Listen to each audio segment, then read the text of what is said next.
What's going on, everybody? I hope everyone's having a fantastic evening, a fantastic afternoon, a fantastic pre-noon.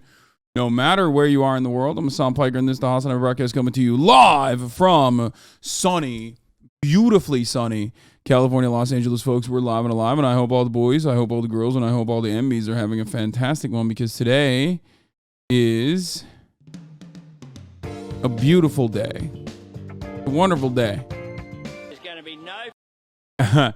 Anthony Albanese, the Prime Minister, said no one's ever looked good eating a sausage. Let's take a fucking look at this sausage shot, yeah? filming of the consumption of the sausage. No one ever looked good eating a sausage.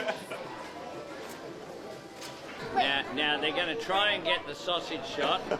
You've got to cover up. It's not going to happen. Is fucking gay, right? No one's ever called me a glizzy gobbler, and I will not stand for this. I'm fucking Anthony Albanese, the dog cunt, yes? And I'm not going to fucking let you take a photo of me taking down a fucking glizzy, mate. The dog destroyer. It's not going to happen. Do I need to stand in front of you? Yeah, you need to stand in front of me. Oh my God. He's taking the fellas, is it gay to eat a glizzy in public to the maximum, dude. Just bite into it. Chomp on it. Yeah, there it fucking is, mate. Why am I coughing so much? What the fuck? Here's the latest hot military psyop, girl. First of all, this is not the latest. This is like the Lujan. We've been seeing it. We've been seeing Lujan and talking about Lujan for a while now. Haley Lujan or whatever.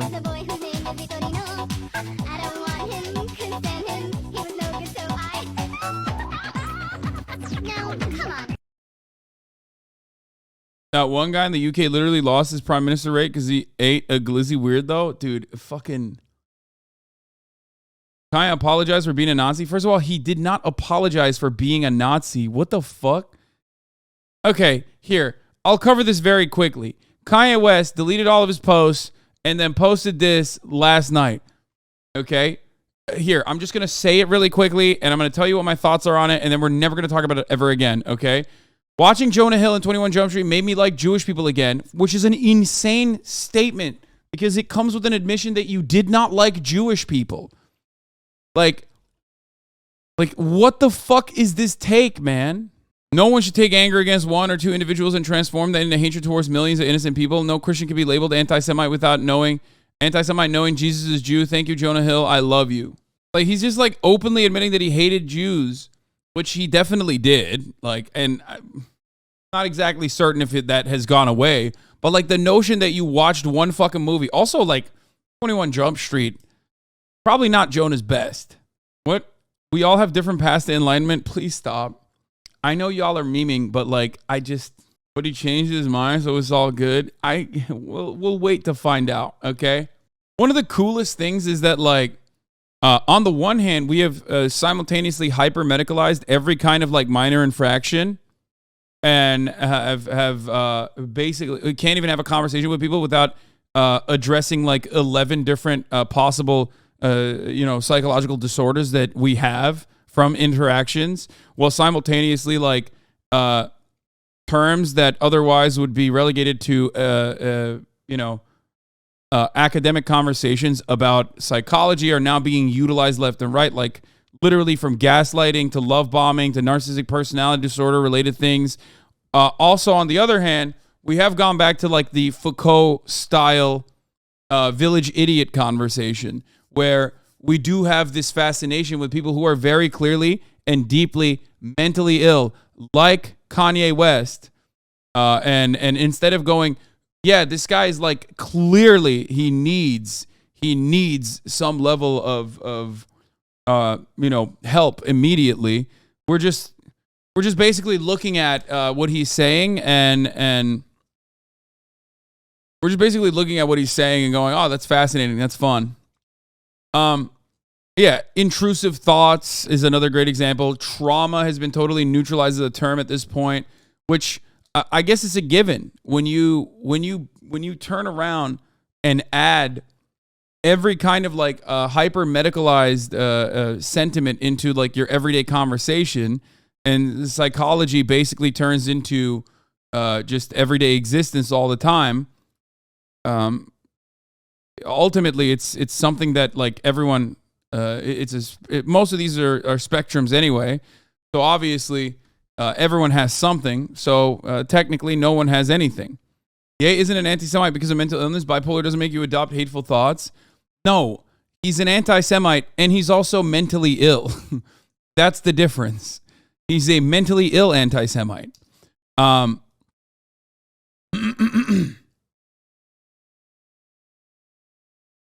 Austin Ox had a good tweet on this. He says, Ron DeSantis has just banned 21 Jump Street from being shown in Florida schools.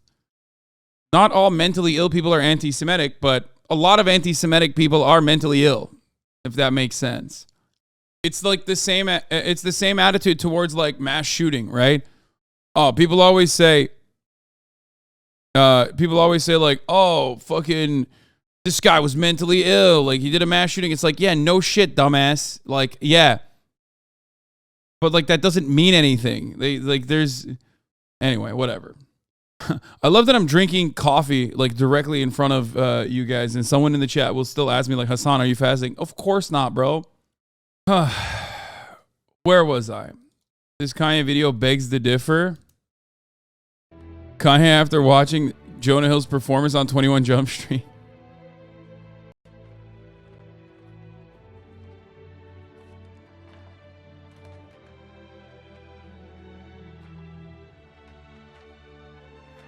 Oh no.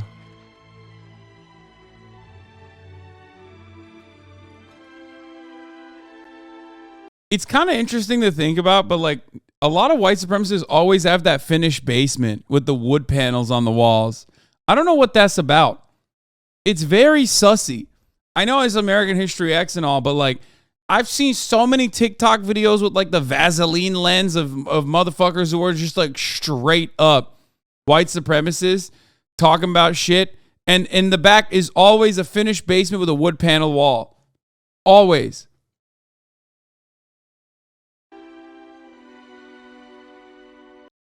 It's like it's the quintessential look that you need to have if you're gonna be shooting videos about how you think the white race needs to be saved immediately. Or mobile homes with the wood panel walls too. It's because they grew up in that basement with the asbestos. That's why they're white supremacists. Yeah. Yes, we talked about the teacher that got fired for showing her in class the statue of David. Yes, we talked about it yesterday. The guy in that video seems low-key racist. Okay, hold on. I wouldn't make that argument. I mean, did he say he was racist? I wouldn't go that far. Guys, this is what's wrong with the left. They just like to say everything is racist. Everyone's a Nazi these days. Oh my God. You know what I mean? Everyone's a Nazi. We get it, bro. We fucking get it. Oh my God. Another Nepo Babies video from Bill Maher. And love to see Weeby with another Bill Maher video. It's like he can't go a fucking day. G-Funk Rescue Crew, thank you for the 5 gifted subs, by the way. Is it gay to like muscle mommies? Dude,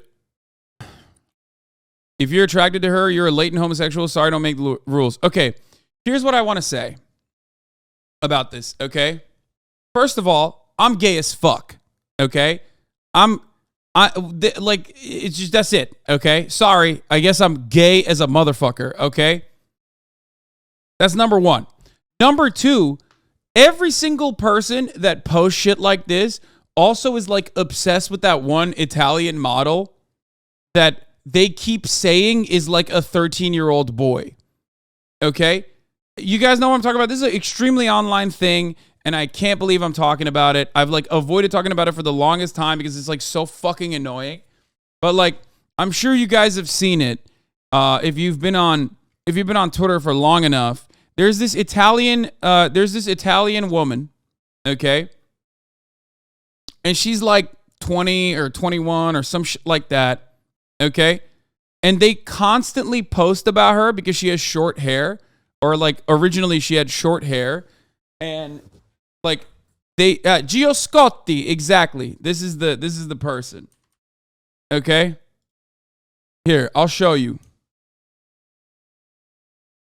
And like, she's pretty. She's cute. Like, just be normal. Like, I don't know what to do about this. Like, I don't know how like people are the way that they are. But yeah, she has like a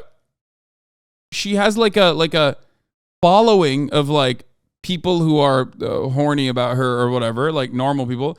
And then there's like all these fucking Nazis who are straight up pedophiles who keep fucking posting photos of her and being like, this is what a 13-year-old towel boy would look like in ancient Greece. Remember what they took from you. Every dude with like a statue avatar on fucking Twitter has posted about her, fantasizing about how she is like an actually underage boy. Yeah, and every single person that posts about her are so fucking insanely unhinged. It's always like shit like this. Yeah. Universal Mediterranean aesthetics, thin arms activist, clear pilled. Not every girl was born to be a sex slave. Emily Ratajkowski is. Gio Scotti is not. She's meant to be greeted with a kiss on the forehead, a light smack on the ass, and be surprised with vacations and handbags. Total cutie wife material. You must know the difference. Like, I'm sorry, brother. But like when you post stuff like this is not the pedophile one, but there's plenty of pedophile posts about her too. But like you post shit like this, you should go to jail. Like you should immediately perish from living in civilized society. It's like so incredibly fucking demented.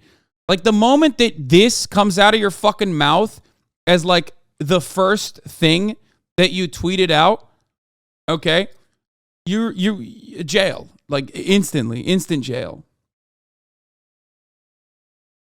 She's literally 16. No, she's not. Shut up. And it doesn't even matter because this is what the fucking... Why? Why are you guys such fucking pedophile dick riders, dude?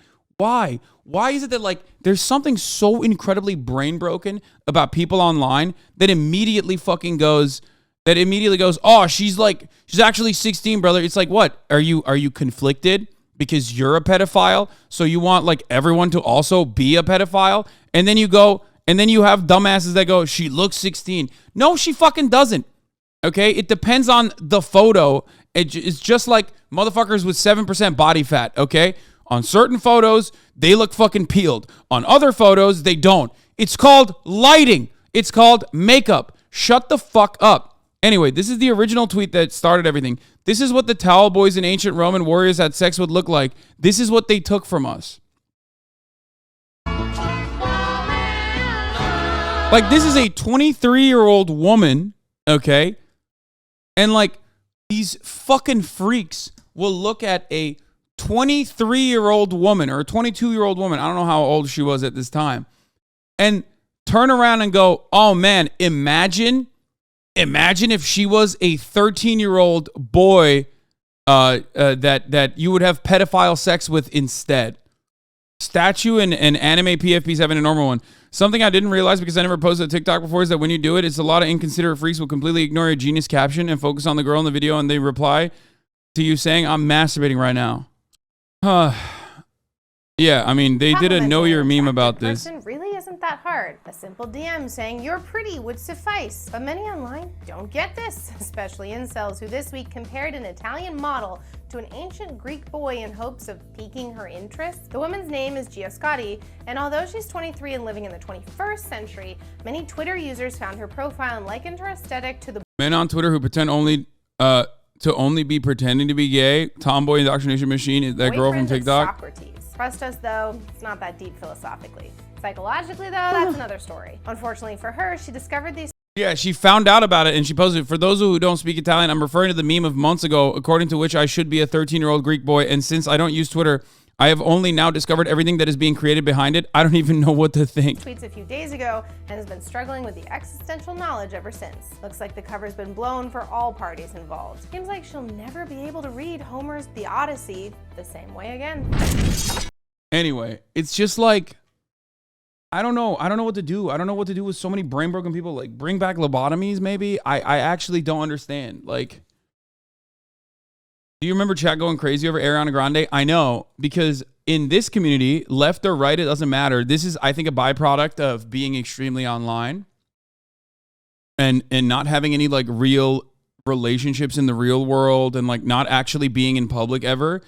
I think that this community has our version of it as well, even leftists who say stuff like, oh, if you're interested in Ariana Grande, an adult woman, a whole ass adult woman, that means you're a pedophile. Okay? Like, that is just that transcends beyond political ideology. It's just a byproduct of being a delusional person who doesn't actually ever have real meaningful relationships in the fucking real world. Okay? That's it. It's just like, I sit in my room and play video games all day, and this is too online for me, KW. I know. It's just an internet thing. Literally no one in the outside world thinks like that. I know. There's so many like internet mannerisms and internet ideas that like get told and are disseminated because people just like people feel like they can say whatever the fuck they want under the guise of anonymity. She's literally underage. I don't know why people are so weird. She's not underage. She's 23 years old. Why are you being so weird?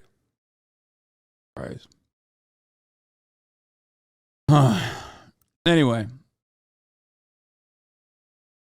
The weirdness is coming from, there's an Italian article saying she's in high school. I don't know what the Italian article says, but every article I've seen on this issue, this article says that she was 15 last year from Gazzetta di Parma.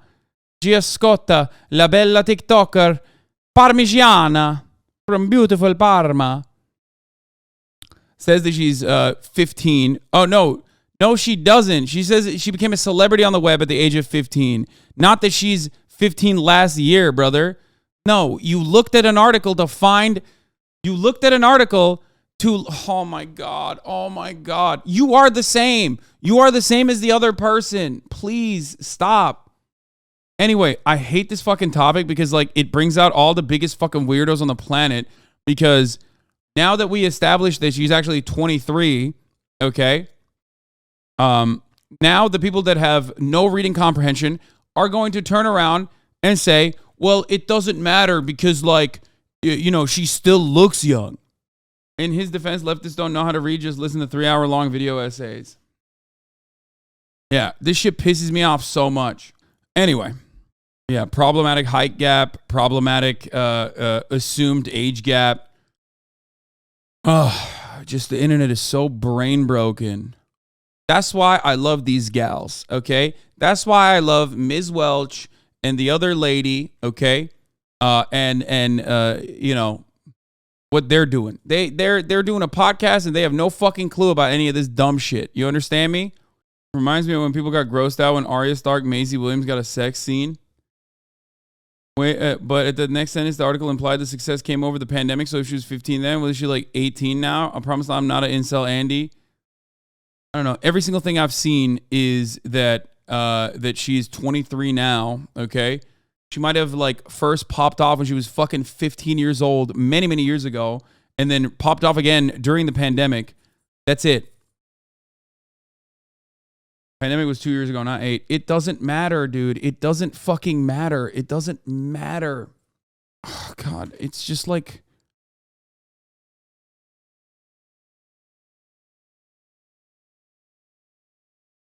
There you go. Are you happy? Are you fucking happy? From last year, the 21-year-old Italian TikToker. Does she have it on her Instagram?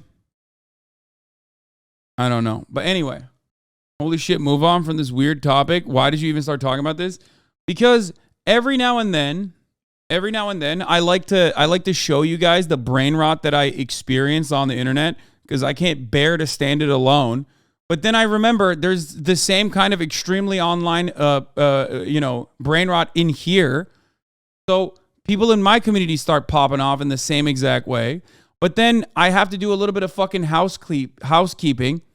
Okay, we got to do a little bit of house cleaning so that we can get people to shut the fuck up and be more normal. It says a lot about society that believe they were actually 13. I'm just kidding, Hasan. Please no ban. She's the size of a baby. She's only 5 feet. She's 21. She'll forever look 12. Dangerous, though, right? She's 21 years old. Imagine your son bringing that home. Disgusting tattoos.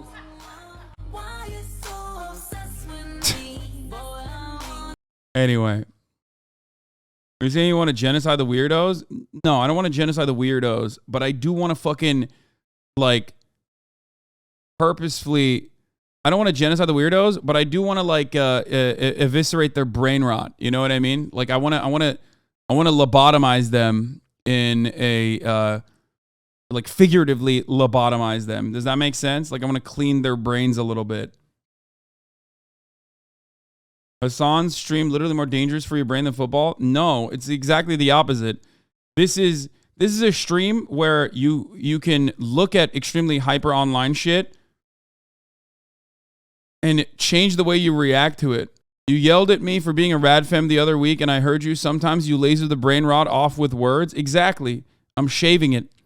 One fucking, stun log at a time. But I'm glad you didn't become a obsessive hate watcher and instead took the matter to heart and knew that I didn't mean it in a way that, like, I hate you or anything. Speaking of TikTok goods, because we did TikTok... We're doing some TikTok wrongs and some TikTok rights, right? So I showed you the two lovely ladies and their podcasts, and luckily TikTok gave that to us, and it was awesome, okay? And now I'm going to show you what was really bad about TikTok with respect to, or I already showed you what was bad about TikTok with the fucking... With the brain rotted dumb shit from Gio, the Italian model, and the way that people reacted to her online. Now let's get back to one of my favorite TikTok accounts that also has a YouTube page. Let me see if I can find it. Okay, here it is, Gaddafi Official, also known as I think GDF. He has a Patreon as well. Makes some of the absolute best. Makes some of the absolute best fucking banger videos of all time. Delicious videos too. I've been a fan of him since the jump. Like the first video I ever saw of him, I was like, I'm hooked. We're gonna watch this first. We're going to watch the short version of this, and then we'll watch the long version of this, because he apparently makes YouTube videos as well. I'm making the 15-hour potatoes. But first, a word from our sponsor, the Democratic Party. Ever wonder why your wages are so shit? You can't afford a home and all the old factories in your town are abandoned? In 1980, the Democrat-controlled Congress passed the Monetary Control Act, which repealed interest rate limits. Banks were now allowed to raise interest rates as high as they wanted. Then Democrat Fed Chair Paul Volcker, appointed by Democrat Jimmy Carter, induced the worst recession since the Great Depression. The Fed kept interest rates high for the entire 1980s. This caused the dollar to skyrocket in value, making other countries' labor cheaper. By the Federal Reserve's own admission, this policy decimated American manufacturing and farming forever. We are decimating our export industries because of the long-term effects of the strong dollar. Even Volcker admitted that the dollar was a big mistake. American corporations closed up shop and moved production overseas. The American economy turned service industry-based, an industry without unions. Because of depressed wages, the percentage of families who owned their homes decreased for the first time since World War II. Overseas, the Depression caused a debt crisis, which ushered in the IMF's structural adjustment programs, implementing sweeping neoliberal reforms and Ponzi scheme-like debt burdens that have lasted to this day. See, Democrats didn't just destroy the American economy, they permanently altered the global financial system forever. So yeah, so he has a YouTube channel, and I wanna fucking give him a big boost here. Okay. On December Specifically because I think he deserves it. His YouTube channel only has 16,000 subscribers right now at this moment, but he does a lot of he basically does a lot of he's like Second Thought almost, you know what I mean?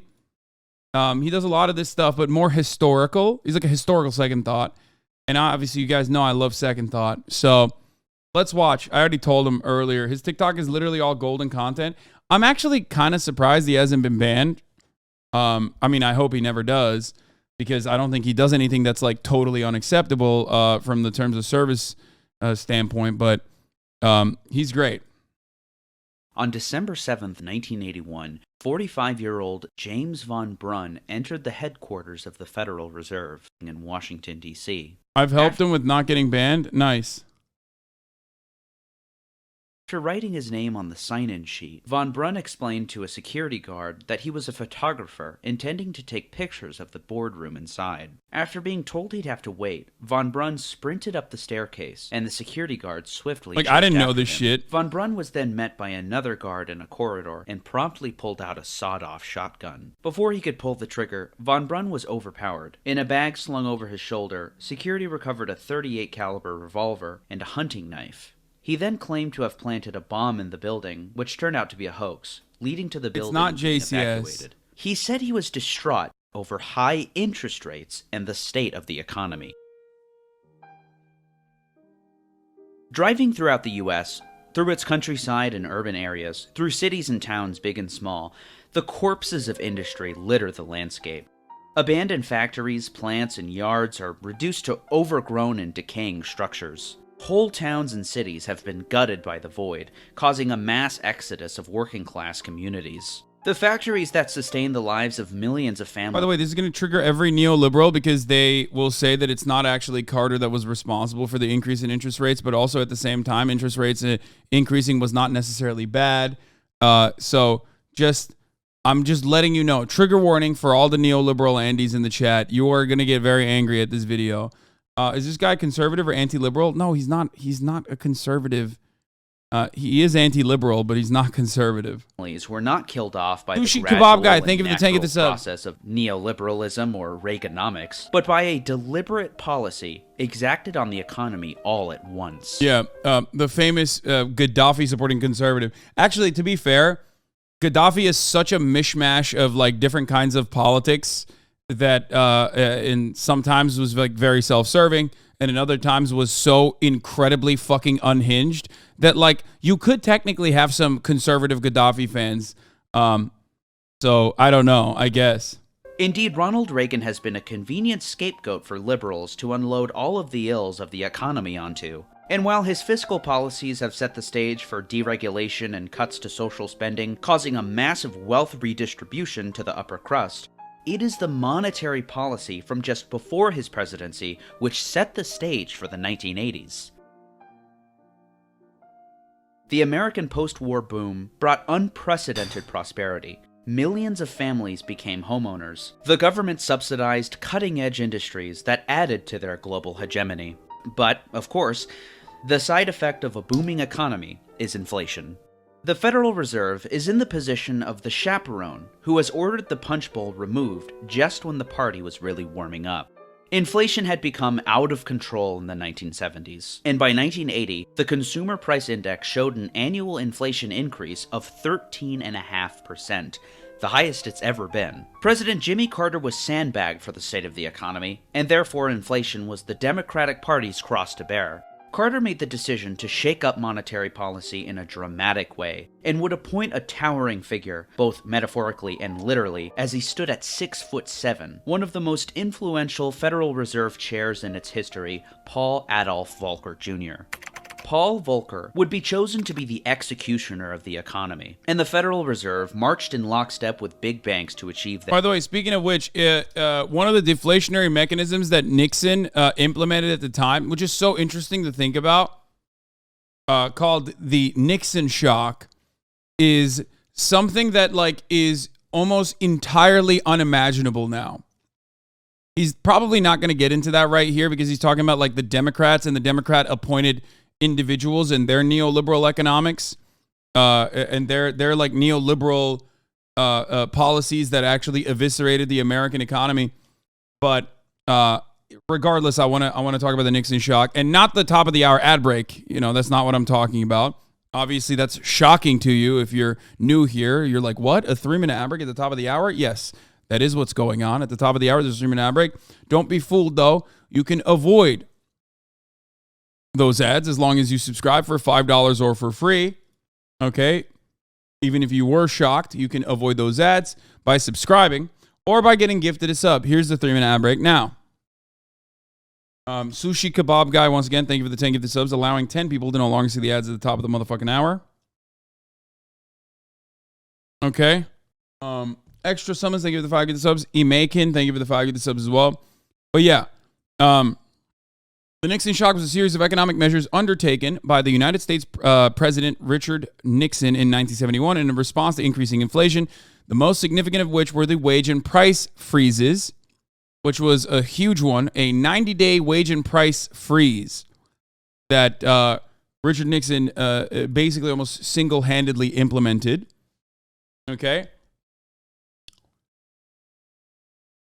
I just played a hex on you for that doctor segue. Okay, that's mean. Please don't hex me. I am a supporter of the TikTok witches. I'm a supporter of witch talk. Okay. Their aims. Now, this video isn't just about how private banks influence Federal Reserve policy. You'll have to watch my last Fed video for that, which is on the screen now. But just as a quick review, the Federal Reserve System consists of a board of governors in Washington and 12 reserve banks throughout the Aren't price freezes something you advocate for considering home prices? Yes. No, I'm saying that was... It's like unimaginable that any president, let alone a conservative president, would advocate for price fixes or price fixing in any way, or a price freeze in any way, which also, like, on the other hand, also came along with a wage freeze as well. He said to unions that they were not allowed to increase wages in that 90-day period, just like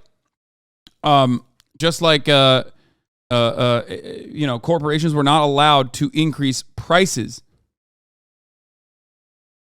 The country. Back in 1979, the heads of the reserve banks were mostly chosen by the private banks in their districts. But what I didn't go over in my last video is the Federal Advisory Council, or FAC. Put simply, the FAC are private bankers chosen by the reserve banks who meet with the Board of Governors 4 times a year. In 1979, the FAC members included the chairman of the board of Citibank, for example. On September 7th, 1979, the FAC would have one of their routine meetings. It would prove to be one of the most consequential in modern American history.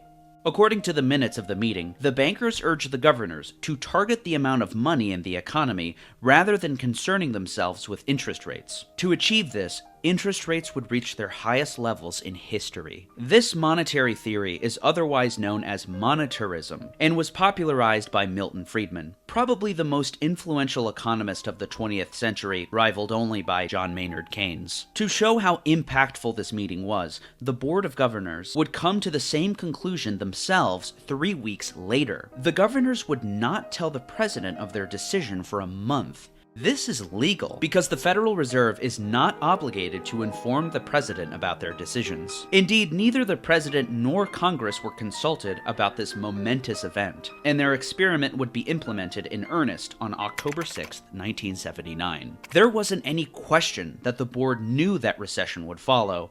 That's the penalty you have to pay for going out too far on the inflation side. Before March 31st, 1980, there existed laws against excessive interest rates, called anti-usury laws. There was even a cap on interest rates, called an interest rate ceiling. In the post-New Deal world, when interest rates hit their ceiling, depositors withdrew their money, which forced banks to stop lending. This naturally cooled down the economy. But on March 31st, 1980, President Jimmy Carter would sign the Monetary Control Act, passed through both the Democrat-controlled Senate and Democrat-controlled House of Representatives.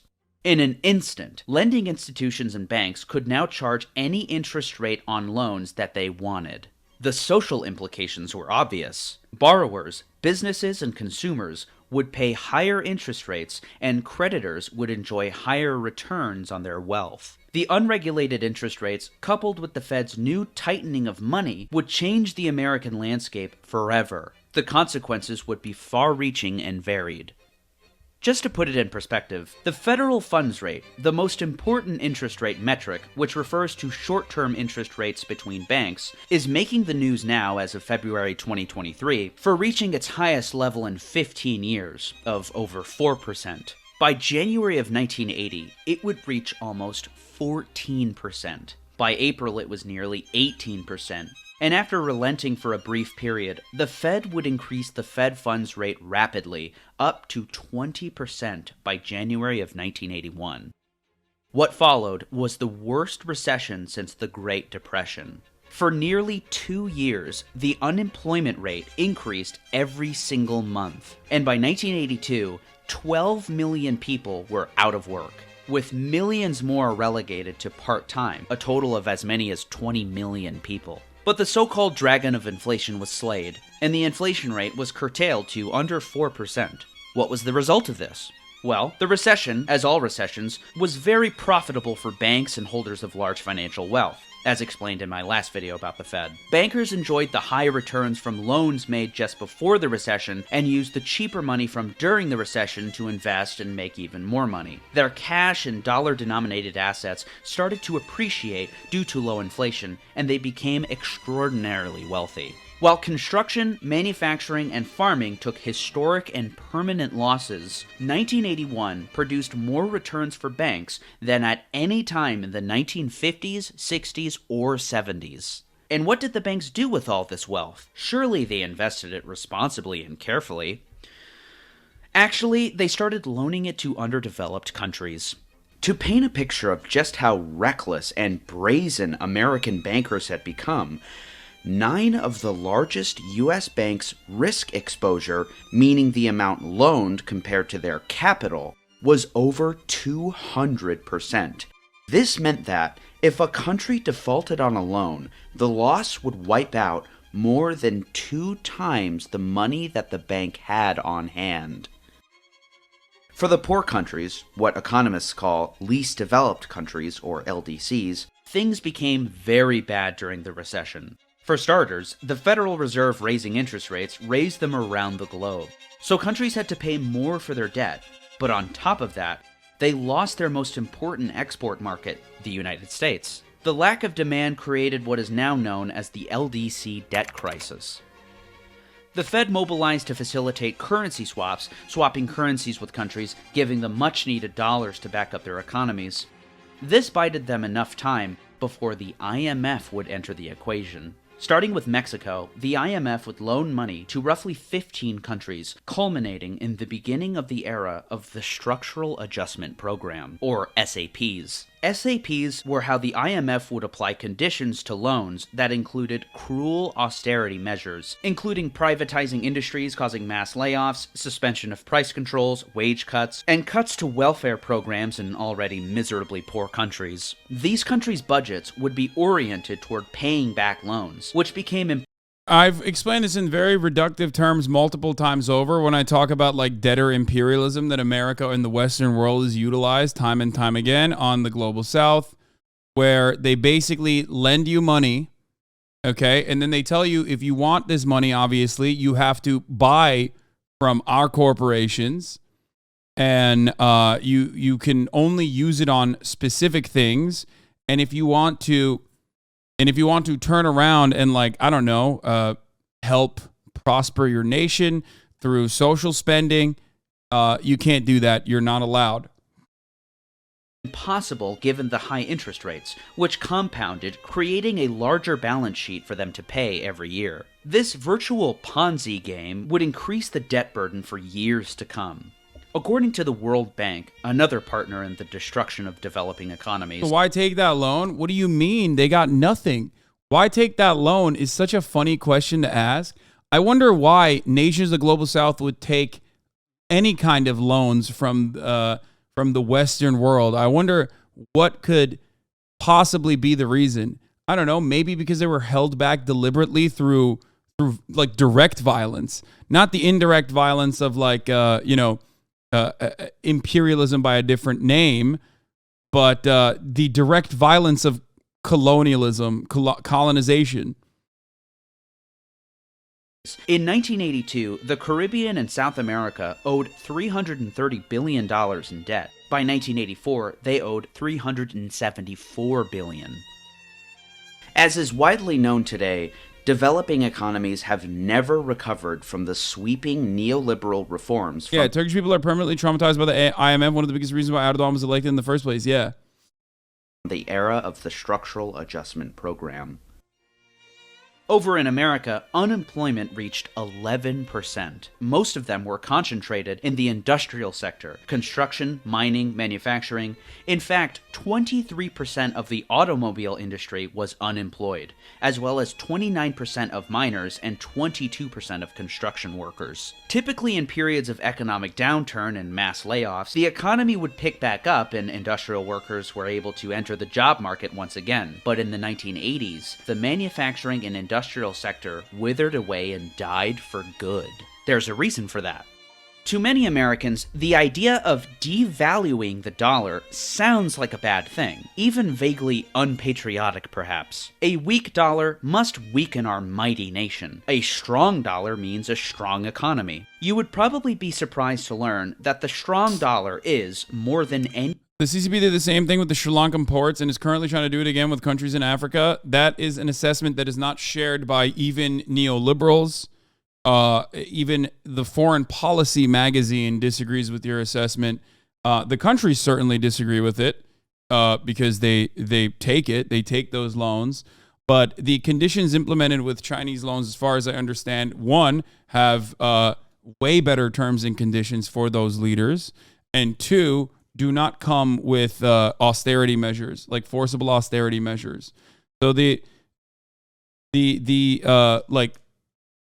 Chinese conditions, it seems, as far as, you know, up until today, Chinese loan conditions have been much more favorable than Western loans that they've gotten.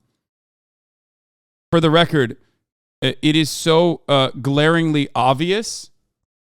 That much is so obvious that like the Atlantic and the Foreign Policy magazine have even openly admitted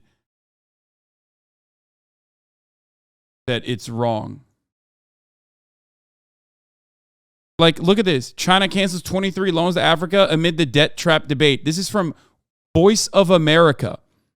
Like, when the Atlantic and Western media outlets that absolutely despise China and will use everything they can to shit on China are basically stating that, and the CIA itself, like its propaganda arm of the State Department itself, is openly admitting that the Chinese debt trap is infinitely more favorable. Like, this is the State Department openly admitting this. I don't know what to tell you. A solid 90% of what the West accuses China of doing is simply Western projection. A big example, I can think of the U.S. calling China over-policed when the U.S. is a quarter of the world's prison population. Yes, that is real. That is very real. The very glaringly obvious, stupid fucking statement that America constantly points the finger at others over. What is this? Oh, this is an entire fucking, Jesus Christ. Look at this Twitter thread, dude. Holy shit. Talking about the Chinese debt trap.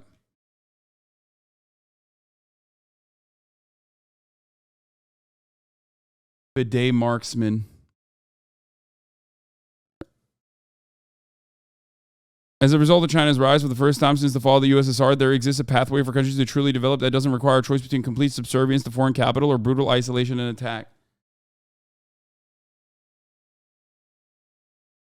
We found that China has restructured or refinanced approximately $15 billion worth of debt in Africa between 2000 and 2019. We found no asset seizures, and despite contract clauses requiring arbitration, no evidence of the use of courts to enforce payments or application of penalty interest rates. Now, I'll just say this, though. However, this is why I always say, thus far, okay?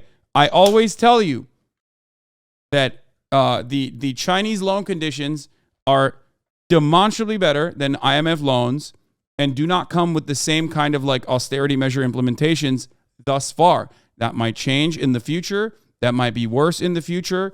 But so far, it is significantly better. Okay? So much so that like Western outlets have openly talked about how the Chinese debt trap, in the same way that the IMF has engaged in, has been not real. So, are there still corrupt officials at the tippy top pocketing some of the funds or playing favorites with the way that they distribute those funds? Absolutely. Okay? Was that a major problem with IMF loans? Absolutely. Corruption still very much exists in these countries.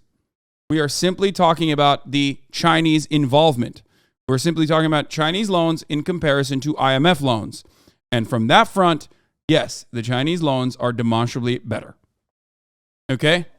Now, is China, other than this, is China also utilizing these loans to curry favor with the global South? Of course they are. Okay? They're doing debtor diplomacy, if you want to call it that. Are they also sending a lot of Chinese nationals to these nations? They're also absolutely doing that. Will that lead to issues down the line? Perhaps. Okay? It's all about what China does with the power that it's developed as a global leader. That will change the game. Okay? So I'm not going to sit here and say it's all good.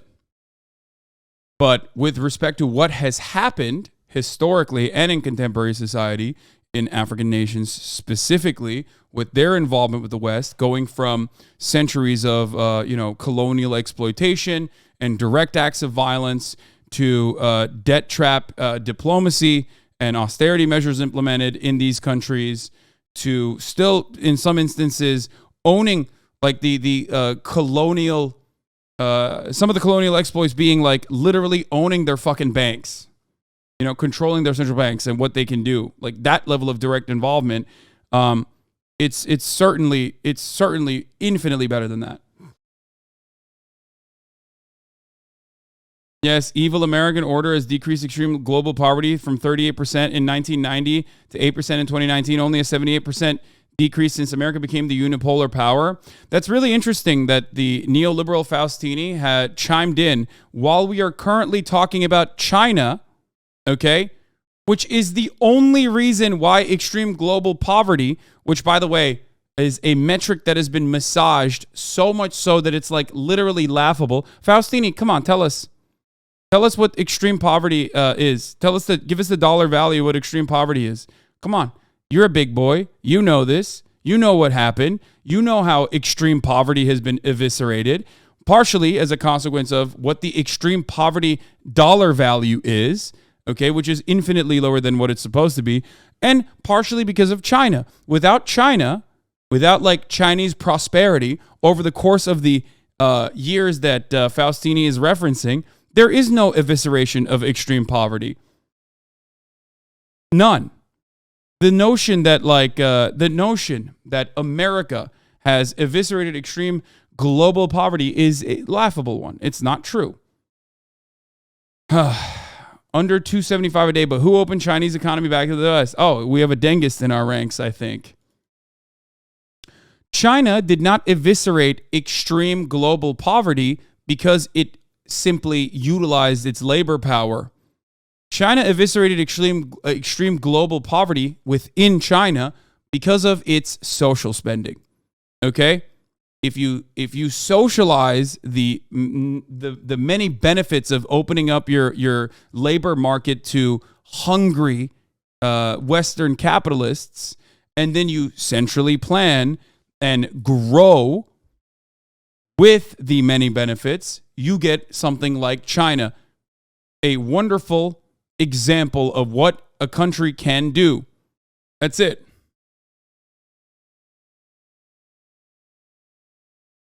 You mean Nixon? Western money came into the economy because of Nixon, which directly moved the well from America to China.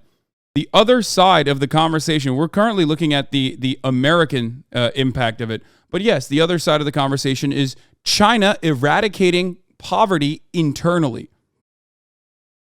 saying that it's simply just Nixon, saying that it's simply, first of all, he's not wrong. But no, guys. I mean, he's not wrong. Faustini is silly, and he's a silly neoliberal, but he's not wrong. Yes, Nixon did play a role in this, normalizing relations with China. He's not wrong about that. He was a based Maoist, third worldist. But to act like it was, out of the kindness of his heart is so fucking stupid. Yeah, poverty famously doesn't exist in China, lol. We live in the richest nation on the planet, and poverty exists here. What makes you think that poverty, of course, is not going to exist in China? I never said that China does not. I never said that China does not currently have any poverty. I simply stated that the numbers that America tries to fucking claim actually eviscerated poverty are directly in the hands of China. And that is not a consequence of China doing trade with America. It's a consequence of what you do with the profits. What China did was basically throw their labor force at the problem, and eviscerate extreme poverty internally in their country through social spending. That's it. It's the socialization and the actual expenditures, not leaving all of that wealth accumulation at the tippy top, that made it so that China could eviscerate the supposedly global extreme poverty rate. Okay?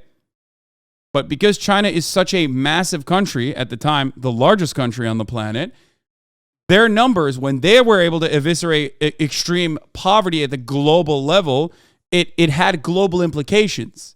You understand? To turn around and say, oh, it's only because America did this is a stupid one. China could have behaved like the United States of America. China could have behaved like India. Okay? And even India, in comparison to America, still has a much more open-minded approach to socialization. You literally said eradicate poverty internally. Yes, but its implications were global because China is massive. And that money came from a Western capital, right? It's not the only factor, but it's key. Yes. But I think what you're failing to understand here is that this is not a zero-sum game. Okay? It's not a zero-sum game. What you're failing to comprehend for some reason is that, one, nobody did trade out of the kindness of their hearts, but they could have. Okay? Imagine a world in which it didn't have to take the Chinese labor force eviscerating itself, okay, annihilating itself in an effort to improve Chinese prosperity overall. But we can't do that because someone has to make profits.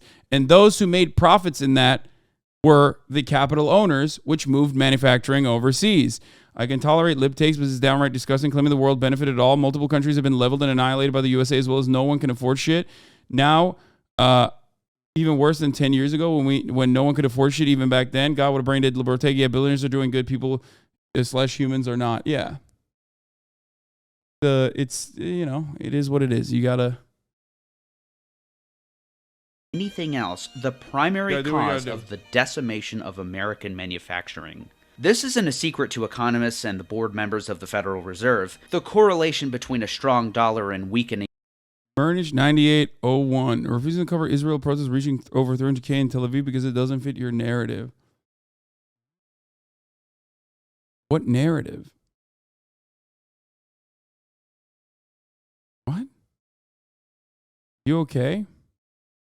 Dude, take your medication, take your medication, take your medication, take your medication. Economy is well known. After the 2008 crash, the Fed governors and presidents discussed at their meetings how they were going to stimulate the economy. I won't go into quantitative easing in this video, that will be the subject of a future project, but in discussing their plan, the Dallas Federal Reserve Bank president spoke earnestly about their goals. Another desired benefit is to devalue the dollar to stimulate demand for our exports, and I don't think we should be saying that publicly. Put simply, when the dollar is worth less compared to other currencies, American goods become cheaper. So those exporting agricultural products, for example, are able to find buyers who will take advantage advantage of cheap American goods. This means more economic output, more jobs. The opposite happens when the dollar is too high. Foreign imports, like Japanese cars for example, have a competitive edge, and American producers and workers suffer as a result. Not only Americans, developing countries holding debt, which is paid back in dollars, have a heavier burden as well. In this way, the consequences span far and wide. Even the president of the New York Federal Reserve candidly admitted as much. We are decimating our export industries. Volker and I are extremely concerned about the long-term effects of the strong dollar. The rising dollar was caused by the high interest rates, which were higher than interest rates in other countries. Martin Feldstein, the Harvard economist and chairman of the President's Council of Economic Advisors, would agree.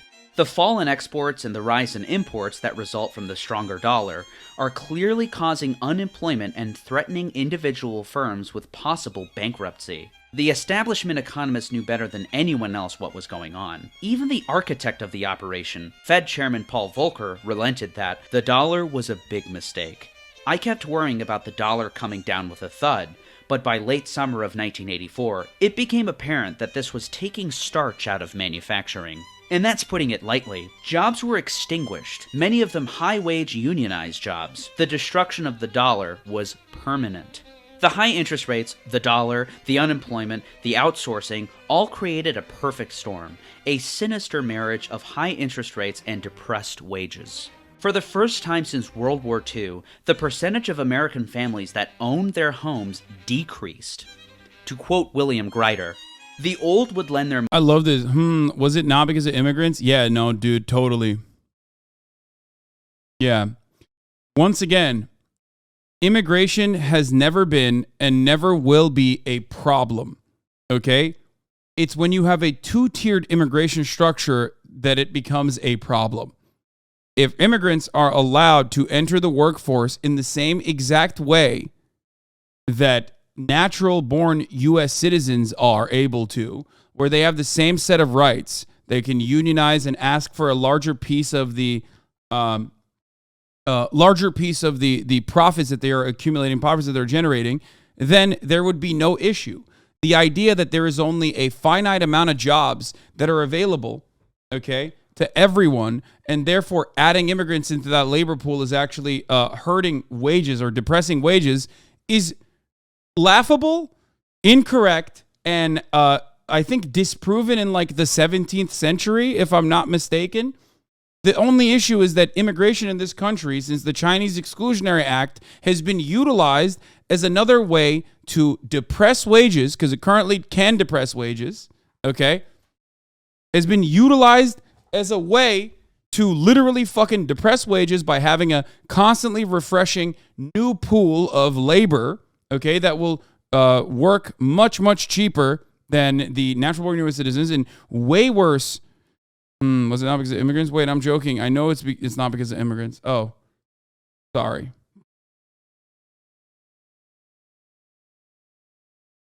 Well, it's a good educational moment regardless for a lot of people to understand, because most people don't recognize this. They literally think that immigrants are taking our jobs. No. Immigrant labor is not supposed to decrease or depress wages, okay? The only reason why it currently does is because there's a two-tier immigration structure. There's a two-tier labor structure in this country, a permanent underclass. And if it wasn't immigrants, it's also prison labor, slave labor within our carceral structure, both of which America actually happily employs on a regular basis. Slavery never went away in the United States of America. It just kind of changed its vibes a little bit.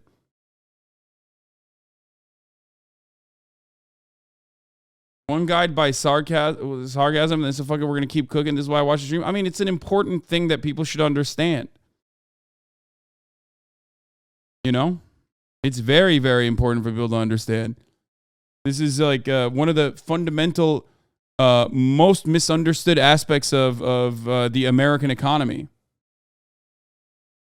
Money to the young at higher prices than ever before. Young families forming in the 1980s, setting out to buy a car or their first home, would confront credit terms and interest rates that would have terrified their parents. Double-digit mortgages and floating rates that left them vulnerable to default.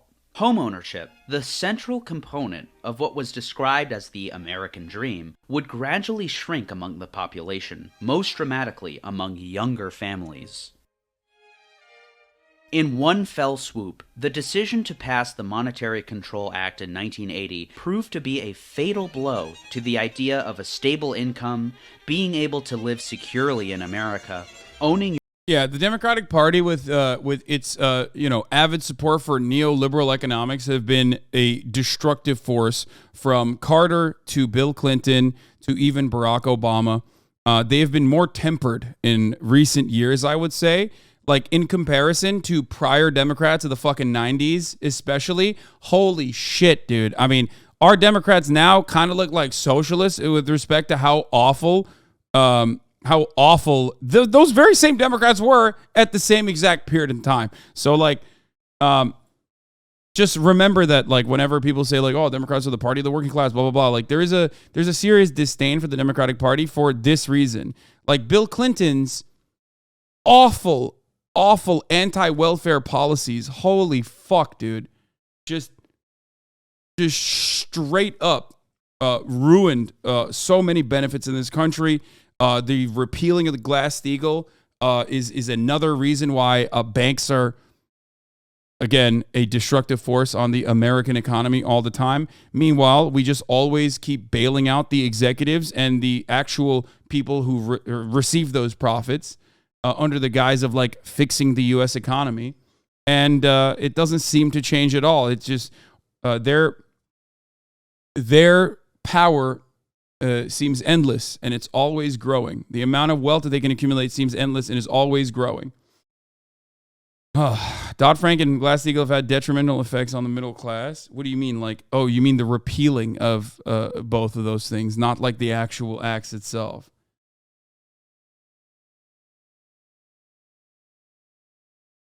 Your own home and having wages reliably protected by strong unions.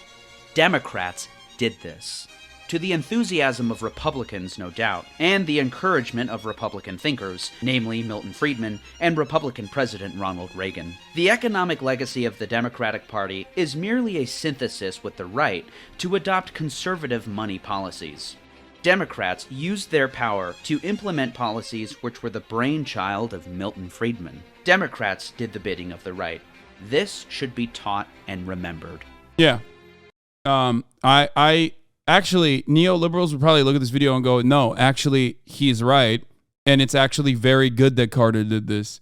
It wasn't even, like, it just depends on what your perspective is. But, like, yes, even No Opinion, who is, the neoliberalism enjoyer / defender, has talked about Carter as the great deregulator, like, even before Ronald Reagan, which is true.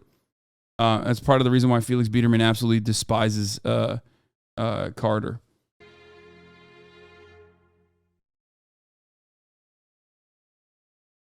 I need your help. This channel relies on donations and patrons.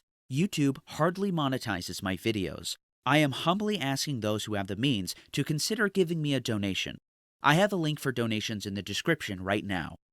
What's Faustini saying? Can you please, for once, let chat know that I'm a social democrat who supports a mixed economy? So I don't know why I keep getting called a neoliberal. Neoliberalism failed, and America should return to its FDR, Truman, LBJ liberal traditions. Can you please clarify so I don't constantly get hate like this from chatters? Also, immigration good, Hasan based. The reason why people call you a neoliberal is because you are a liberal still. It's like the idea that you're a social democrat, but you're still 100% not anti-capitalist. You claim you're a social democrat, but you bring up FDR as an example, right? Like, FDR didn't do this out of the kindness of his heart. FDR didn't bring about anything out of the kindness of his heart. He was pushed by the actual anti-capitalists to advocate for the things that he did. What's your counter to the neolib argument that sending industry to poorer countries was humanitarian or ethical? New York Times wrote in praise of sweatshops. It's not. That's so fucking dumb. It's like the idea that it's a complete misunderstanding of how labor works, okay? Work is not charity. Work can be dignifying, but it's certainly not fucking charity, Okay? I hate that notion. I hate that it's actually humanitarian to exploit the third world. If you want humanitarian work to be conducted, stop destroying and eviscerating the third world, keeping them down, stealing their fucking money, stealing their natural resources, and just give them money.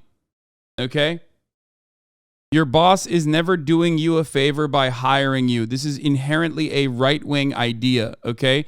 The notion that your boss is a jobs provider out of the kindness of his heart is a silly right-wing idea. It is just completely false, okay?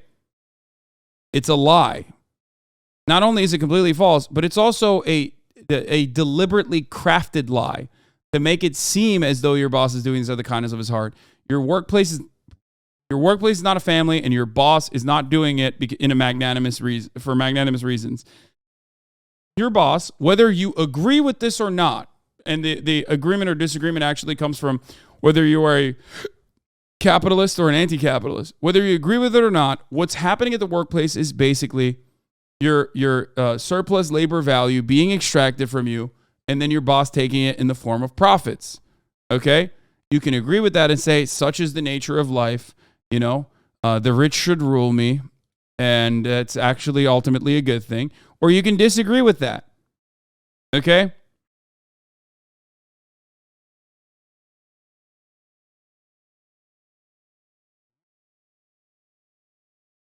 Don't get offended, bro. Try looking inwards while checking out left content on YouTube and keep your mouth shut. Does he hate cops? What's happening?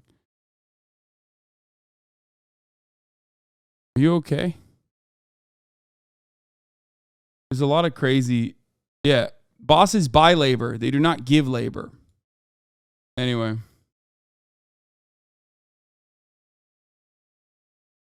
The third world keeps itself down. They going in and out of civil wars all the time. Yeah, dude. Stability is very hard when you are robbed blind. You know what I mean? It's hard. Especially when you got Big Bad America also, tilting the scales a little bit whenever they see fit. All right. Let's watch this Nepo Babies video. Finally, new rule to all the people who've been telling me, Bill, you have to do something on Nepo babies. Shut up, I don't have to. But okay, here it is. And if you haven't heard the term yet, here's a brief montage of all the Nepo babies in the acting profession, beginning with Douglas Fairbanks Jr. That's right, their moms and dads were all stars too.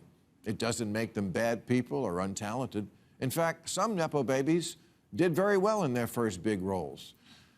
But let's also admit that they weren't the only ones who could have done it. But when it's between a few good people and one of them is going to get you this kind of publicity, who do you think is going to get the part?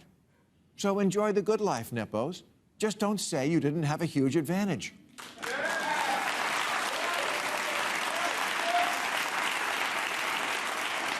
Or it didn't matter that much who your parents were. Or it just got my foot in the door. This is fucking show business. Getting your foot in the door is 80% of it. Dude, wow. I can't believe I'm about to agree with him a lot. That's crazy. Yes, there are I hate that. roles that require acting. Wake up, chat. I'm agreeing with Bill Maher. Acting, please. Vin Diesel can do it. Oh my God. Why am I agreeing with him? Oh no. Bodybuilders can do it. Children can do it. Steven Seagal can do it. Not really. I did it.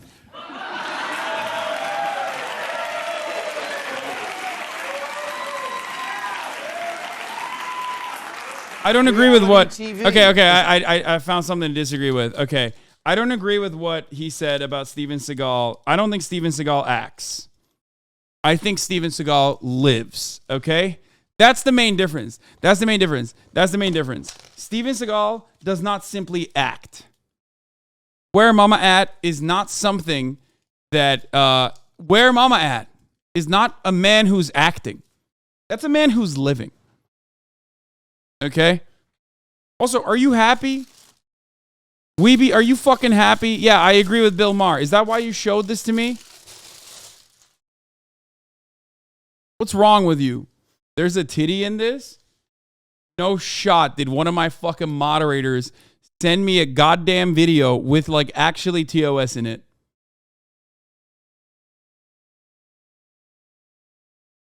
I swear to God, it'd be your own ones, dude. I got. Is there? There is in the HBO version. Hold on. Where? Doesn't seem like there's titties in this. 30K viewers, 60K faces.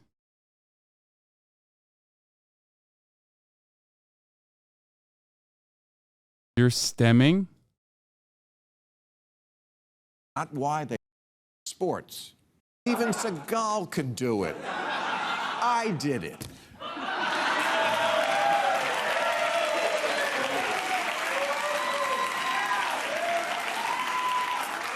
Reality TV is acting like you didn't know that glass of wine was going to get thrown in your face. Is there the titty? This is one reason why, of the top-rated telecasts on television, sports last year accounted for 94 of the top 100, because it is the last refuge of meritocracy in America. Okay, Show business is stop. full of Nepo babies. I hate this. I actually hate this. I fucking hate it so much. What's up, big dog? Found clothes? No? Okay. Oh my God. Oh my God. Now his writers have to watch you. No, there isn't. I just looked. It's fine. Politics is full of Nepo babies. Bro, he said last bastion of meritocracy. That's like directly a verbatim bar for bar statement of the Hasanabi broadcast. That's pissing me off a little bit. What the fuck's going on right now? Even modeling, which used to require the integrity to find a freakishly perfect 14-year-old in a small Slovenian village. What is there a titty in this? Has fallen to nepotism. But in sports, there are no Nepo babies. There are the sons and daughters of former players, but it's not why they play. Layla Ali didn't knock out 21 opponents by smacking them with her birth certificate.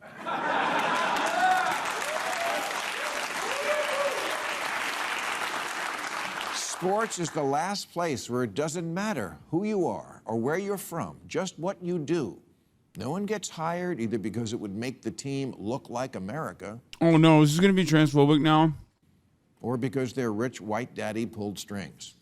I don't trust the government, media, churches, judges, juries, banks, Jiffy Lube, or anyone on a dating app.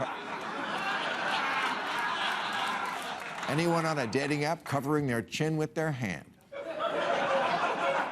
But I do trust that the 450 players in the NBA are the absolute best 450 players the teams could find anywhere in the world. Yeah. The fact that this kid's future in the NBA is not assured, in fact, it's the opposite of assured, that's very assuring to me. Everyone wants to see LeBron James' son play on the same team with his father. There hasn't been a feel-good story that feel-good since Macaulay Culkin escaped from Neverland.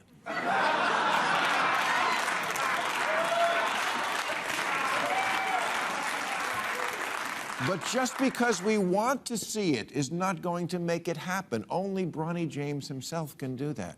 Doc Rivers' kid plays, but not because his father played, and so it's a great story. Arabanın içinde. Side pocket. In sports, they don't tell each other stories. Also, that's true because Jeremiah, who is my friend, does not play. He's still good, just not good enough to cut it. They perform. Maybe that's why sports looks to me, at least on TV, like a place that has really good race relations. I mean, where else do you see a grown black man crying over his white coworker? It's my team. It's my quarterback.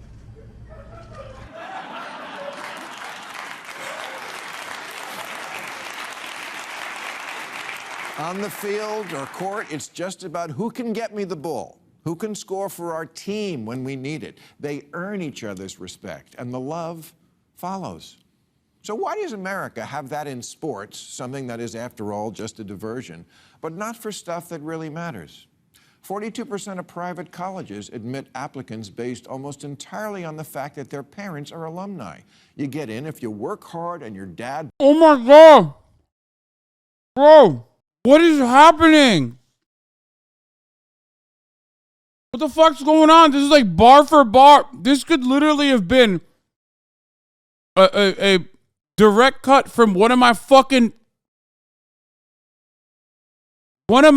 broadcasts. I'm pissed off. Building.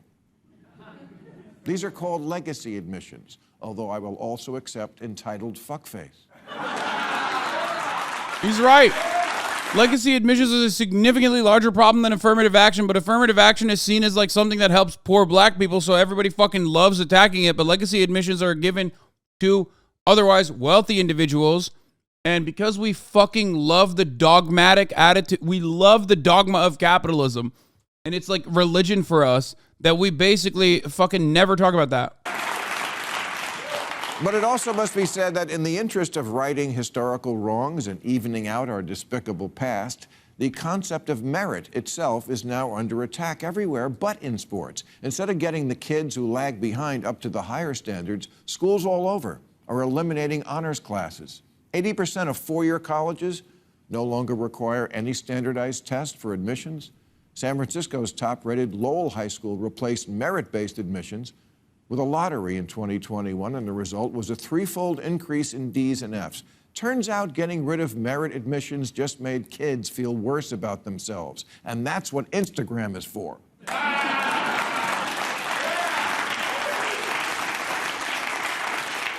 At least 16 schools in Virginia are now under investigation for failing to give students their National Merit Scholarship Awards, which are a big deal. They can open a lot of doors academically and get you late at math camp. The Republican governor there called it a maniacal focus on equal outcomes for all students at all costs. You may not like him, but that accusation strikes a lot of people as true. And this is a bad issue for Democrats, because most Americans seem to agree if they're on an airplane, they want a cockpit that looks like America, but they'd also like someone up there who knows how to fly the plane. Okay. So,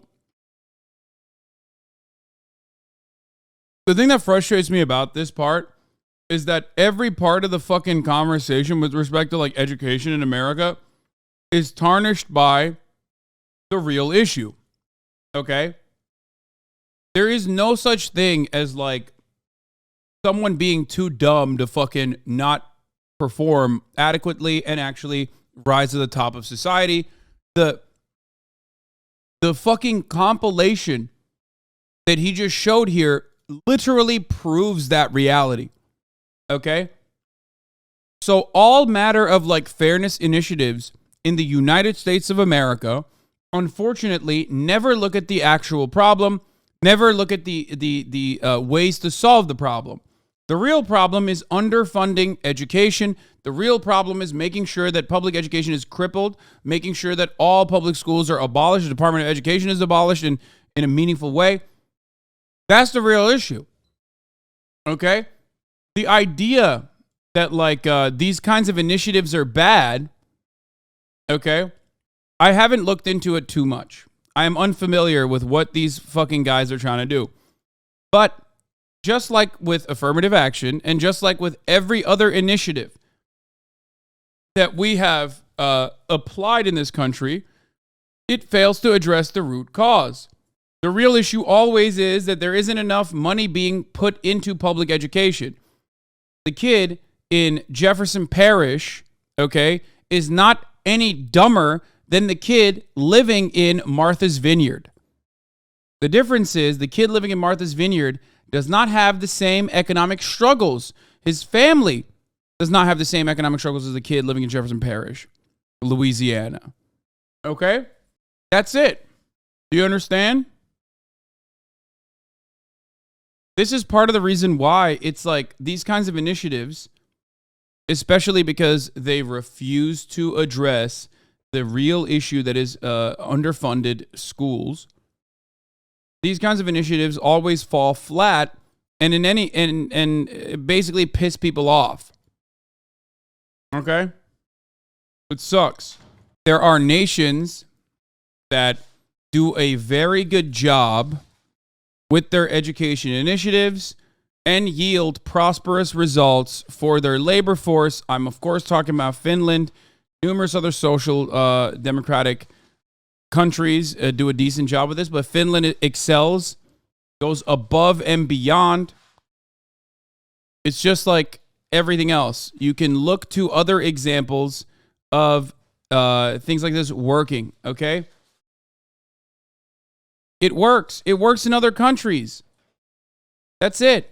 Let's look here. Why Finland schools outperform most others across the developed world. Okay, let's take a look.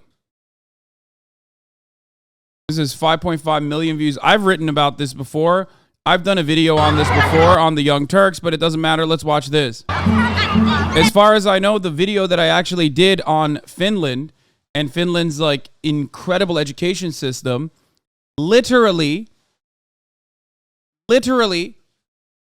convinced one person to move to Finland, as far as I know. They sent me a gift in the P.O. box with a note that talked about it. Okay.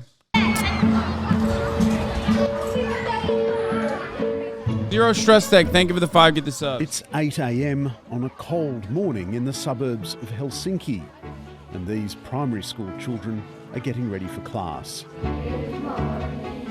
This morning's lesson, ancient history. Well, they are reading with pairs some text about Egyptian ancient life. They are reading, and then I'm gonna ask something, what did they find out from the book? I think we all are ready now. This is a school system. Why is it that every time we talk about fucking social democracies, people just immediately are like, yeah, it's the racism.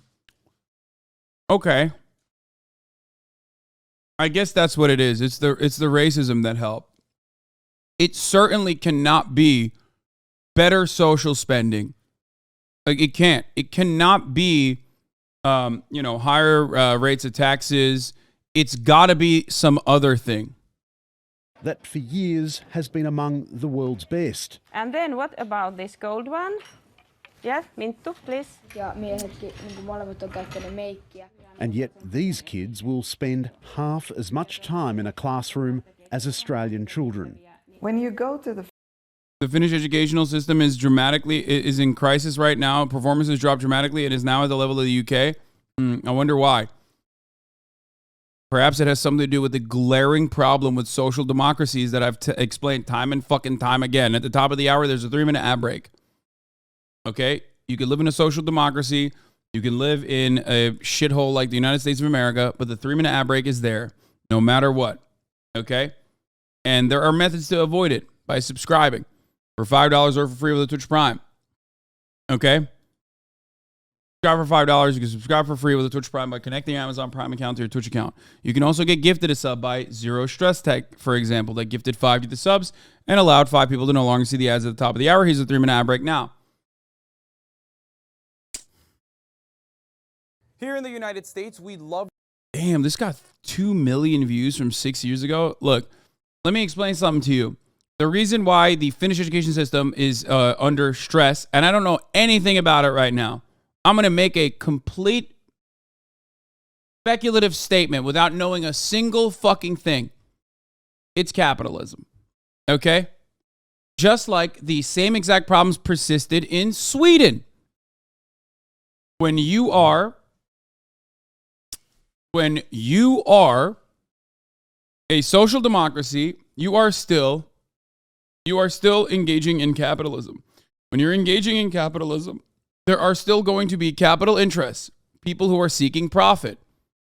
They will try to privatize education so they can make money off of the now newly privatized field.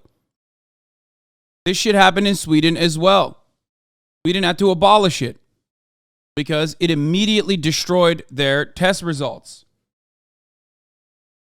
Okay, America isn't ideal, but it's far from a shithole. Yeah, okay.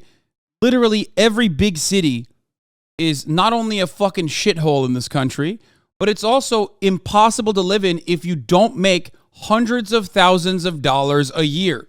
It's the best for me. It's the worst for the average fucking working class person. Okay? That's it. If you're poor, it's a shithole. It sucks. And there's a lot more people that are poor than there are rich ones, okay? Now listen. I just don't agree with that. I hate statistics, so of course Finland can do this with a smaller population. Wait, what? But Hasan, you don't understand. Look at the population of Finland compared to the USA. Of course, excluding GDP/population adjusted per capita, because I just don't agree with that. I hate statistics. So of course Finland can do this. Yeah, economies never scale, Hasan. I refuse to recognize that economies scale. Also, China doesn't exist in my mind, okay? A country that's larger and more vast than the United States of America does not exist, which is why I will not be doing a per capita argument where I see that like Finland is actually destroying us in that front. I will also not be thinking that economies could possibly scale or point to literally maybe the entirety of Europe as a whole, or even China as a nation. Like, we will not do that. By the way, that guy is making a joke. Instantly owned holy. No, that guy is literally joking about the fucking idiots that the fucking idiots that use that argument all the time. That chatter was being sarcastic. Anyway. Talk about being number one. Okay, we'll continue with this. First grade.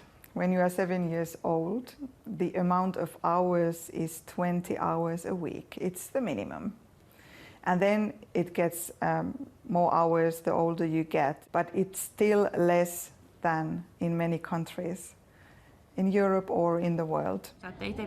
In Finland, it's individual teachers who decide how the curriculum is taught, including how much technology should feature in their classrooms. Me tehdään sellaista pyramidiprojektia, missä nyt me kirjoitetaan hieroglyfeillä meidän nimet paperille ja sitten me tehdään classroomista tehtäviä. 11-year-old Mintu Latumaki asks to leave class to work at the school's own student-run cafe. You can go. Yeah, that's okay. Shut your books. What the fuck? They're doing child labor. Hello. One cake for the cameraman, one cake for me, and 2 coffees. How much is it? €2 and 60 cents. How much change? €2 and 40 cents. Ketos. Perfect. Is there a tip jar? Do you have tips? No. No tips. Okay. In Finland, school lunches, like books and excursions, are free. The kids select what they want, sit down with their friends and teachers to eat before they clean up after themselves. Wait a minute! How? You mean to tell me that child was doing this as a fundraiser and not because she has to, because she had to pay for lunch? What the fuck? I'm angry! This gotta be fake, brother. The children rug up again to play outside. Some play a raucous version of soccer. Some play basketball, while others wait for the hockey rink to open. There are plenty of options for bad weather days too. The facilities in this school are just amazing. Outside, we saw an ice skating rink, and in here, where the kids can play at lunchtime, there's a ping pong table, a pool table, and in here, for the cold winter days, they've got a room full of beanbags and couches, and there's even a PlayStation in the corner. It seems like it's such a rich school, you must get more money than other schools. No, we don't. It saves money for everyone, actually. They take and borrow books. In Finland, schools are not allowed to raise private funds or to charge fees from parents. All schools are equitably funded. What? Why are you saying this is nowhere near the average school when the video literally is saying this is the average school?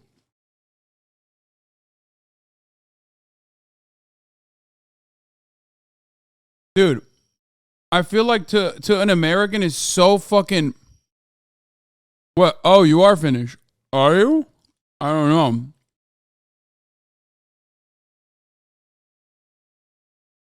There's no way. Are you this is not an average school in Finland? I can't tell if these are like American chatters who are just like obsessed and are saying that it's impossible. The chatter is kind of right. This is a newer, larger school. The chatter is kind of right. This is a newer, larger school. There are a lot of disparities on how the individual schools are. Okay. I mean, it's still infinitely better than, demonstrably, infinitely better than fucking, American education. But I'm Estonian. I live in Finland. Yes. Okay. To be fair, they might have gone slightly nicer to school. Even the older ones are probably way better than here in NA. Yes, of course they are. But remember, chatter, when you say stuff like this, you got dummies going, you see, it's all fake. You're letting, with your fucking dumbass Estonian Finland world understanding, you're literally allowing the absolute baboons here in America think, oh, this is fake news. It's actually fucking fake news. They gotta be actually in dog shit conditions. This is why I always fucking tell European chatters to shut the fuck up when I'm making an argument. Okay?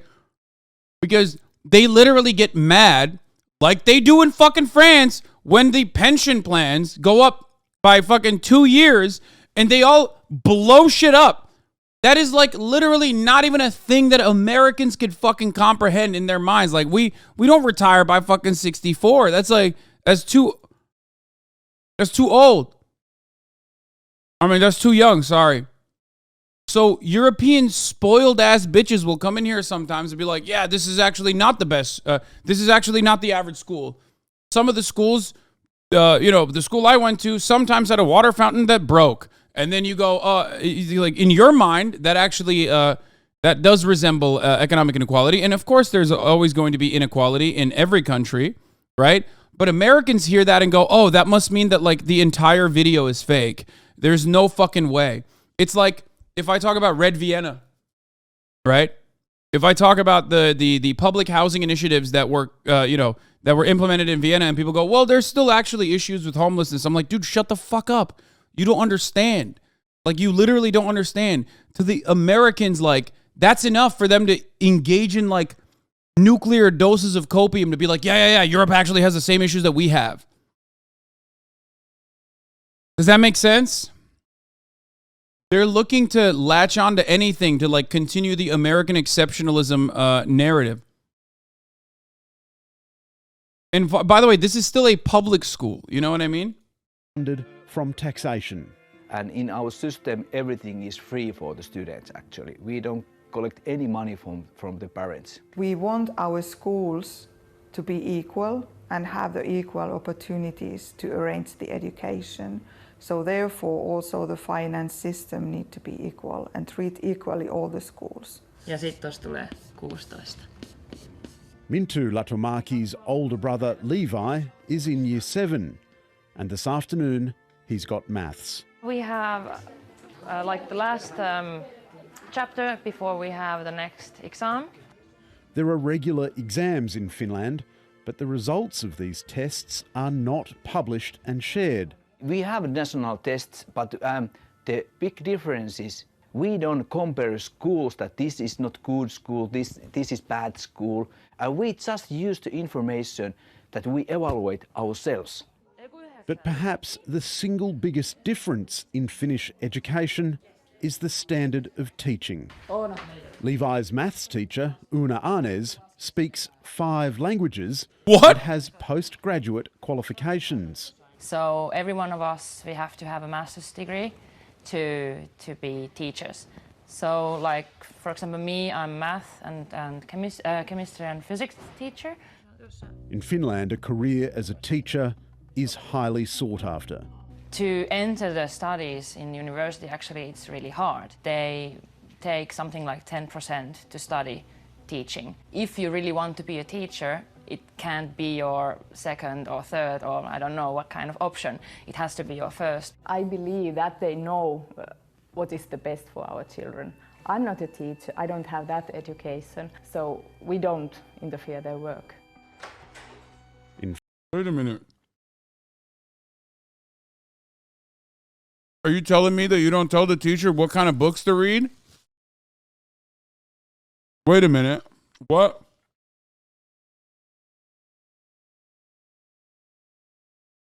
In Finland, there's little anxiety about finding the right school for your child.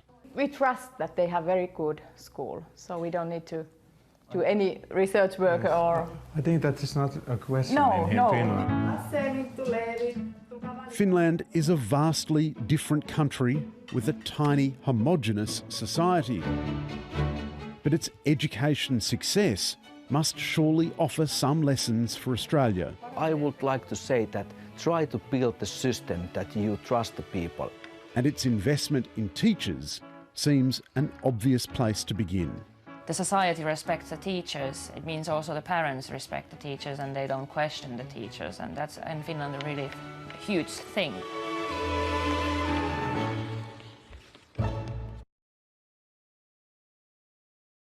Hi, I'm Lee Sales. I had to hit that homogeny right there. Here in the United States, we love to brag about being number one. Except when it comes to education, that is, where we regularly rank around 37th in the world. Frankly, many of us are lucky we can spell USA well enough to chant it at sporting events. But you know what country does consistently rate among the best in the world in education? Finland, apparently. That's right, this small Nordic country best known for giving the world Nokia phones, Angry Birds, and awful heavy metal music, is actually a leader in world education. Not only does Finland have the highest high school graduation rate in Europe, but on international tests, Finnish students regularly rank near the top in reading, math, and science. And the Finns do this without overloading kids with endless hours of homework or turning school into a mindless drudgery. Bueller.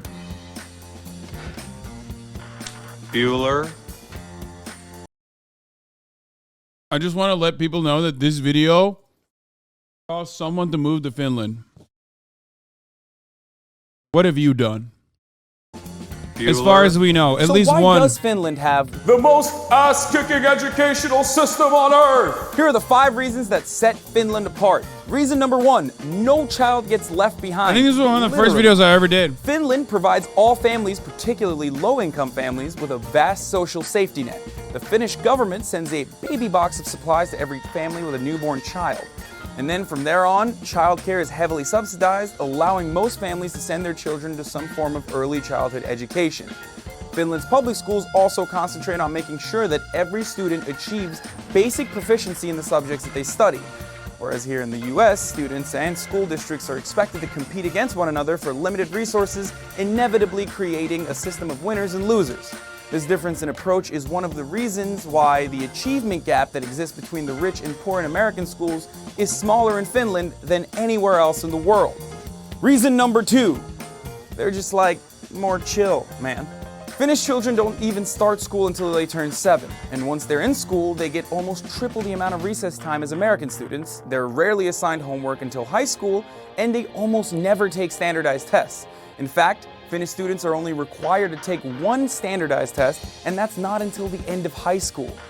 Reason number 3, teachers are actually, get this, respected. Becoming a teacher isn't easy in Finland. There are only 8 universities that offer the master's programs required to earn a teaching credential, and only 1 in 10 applicants get accepted. So it's no surprise that teachers in Finland receive roughly the same level of respect as doctors and lawyers. Plus, thanks to powerful unions, Finnish teachers only spend 4 hours a day in the classroom and take 2 hours a week for professional development. Dude, communism. Literally communism. The only SAT style test is now something BC does in Canada. That's the only similarity. They also don't have to deal with merit. This is libbed up as fuck. No. This is not libbed up as fuck. Respected, and then immediately talk about the importance of unions to fucking engage in bargaining power and allowing... Guys, first of all, 1, this is a 6-year-old video. 2, still talking about fucking unions and it's important 6 motherfucking years ago. Okay? Like, what the fuck do you mean? More than 6 years ago. No, it says 6 years ago, but it's literally, it's not even 6 years ago. It's 7 years ago.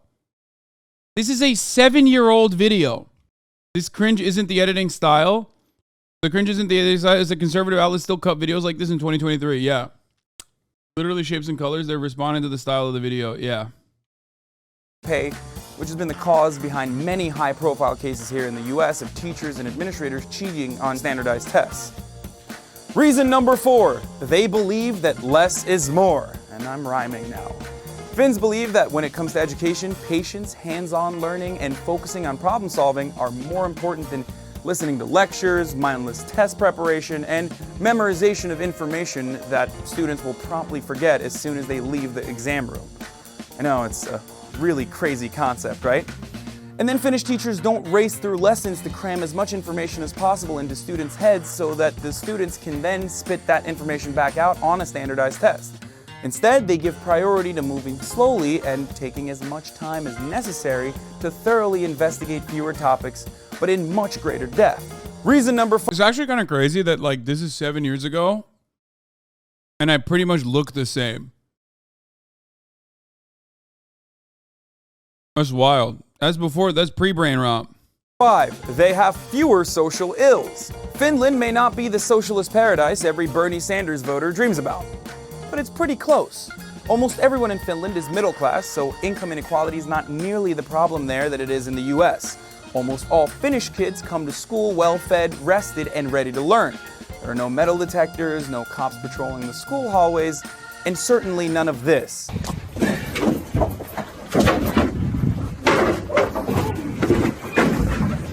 Finland also has far fewer immigrant students, which is kind of like Donald Trump's dream, I guess. Only 1 in 40 students in Finnish schools has immigrant parents. Compare that number to the US public schools, where that figure is 1 in 5. That means there are not nearly as many kids in Finland's schools who are trying to learn math, science, and history in a completely new language, all while also trying to learn that new language itself. So should we in the US just admit that the Finns know education better? That part is not, you hit the homogenous line. I mean, it's one factor. Learning a new language absolutely factors into educational outcomes. It doesn't mean it can't be done. Better than we do and go ahead and abandon our system and adopt theirs? Of course not. That's ridiculous. For one thing, where would we find enough teachers who speak Finnish? I hate myself. I should have never watched this video. I hate, oh God. Oh, that's so bad.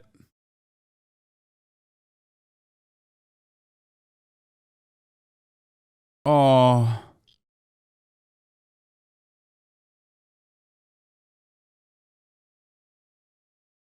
Oh, I hate that. I hate that. Zing. But what we should... There was no need to unpause that. Why did I unpause it? Which made it so much worse! 7 years ago, suck my dick. Half of you were not alive 7 years ago. The other half were fucking Nazis. Shut the fuck up.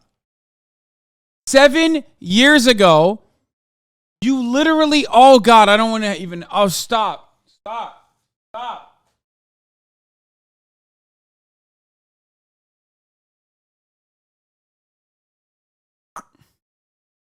Should admit is that when it comes to education, we just don't have all the answers, and if we do, we probably cheated to get them. There's plenty we can learn from countries like Finland that do things very differently, but have a proven track record of achieving better results. We just have to be more open to what educational innovators are doing around the globe. If we could only stop shouting, "We're number one," long enough to listen for a change. So, for the record, back then, just like when I first started on Twitch, I would absolutely temper my narrative 100%. Like, obviously it was cringe as fuck. It's like BuzzFeed style, but the reality is, like, I 100 million%, 100 million% would advocate for things that were like way more even keeled. Out of out of the fear that if I said some more radical shit that people would get mad.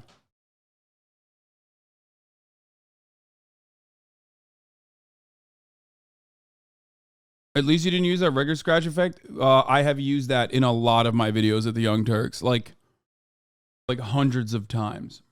It's okay, man. We all went through a corny phase in our mid-30s like you were in this video. You know what? You're a piece of shit, okay? You're a piece of shit. Fuck you. That's 7 years ago. I'm literally fucking... I am going to be 32 this year, okay? Fuck you.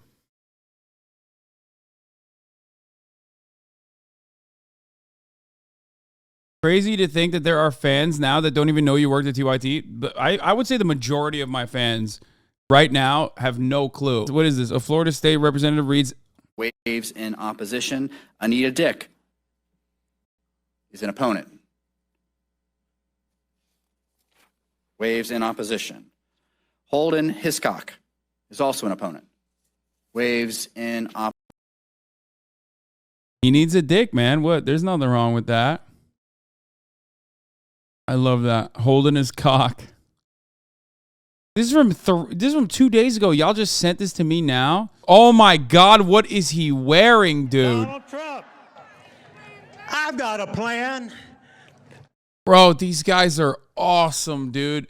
He just looks like heart disease, bro. He looks like heart disease that put on a fucking 10-gallon hat. Look at this Doug Dimmadome, owner of the Dimmadome ass looking. Oh my fucking Lord, I would rock the shit out of this fit. Jesus Christ. It's the human, it's heart disease personified. Hell yeah, brother, goddamn. Donald Trump. Diabetes. And finally, I've got a plan. Anyway, at the top of the hour, boys, we got a 3-minute ad break. If you no longer want to see them goddamn ads, all you need to do is subscribe, baby. Can I get a hallelujah? Oh, he took the hat off.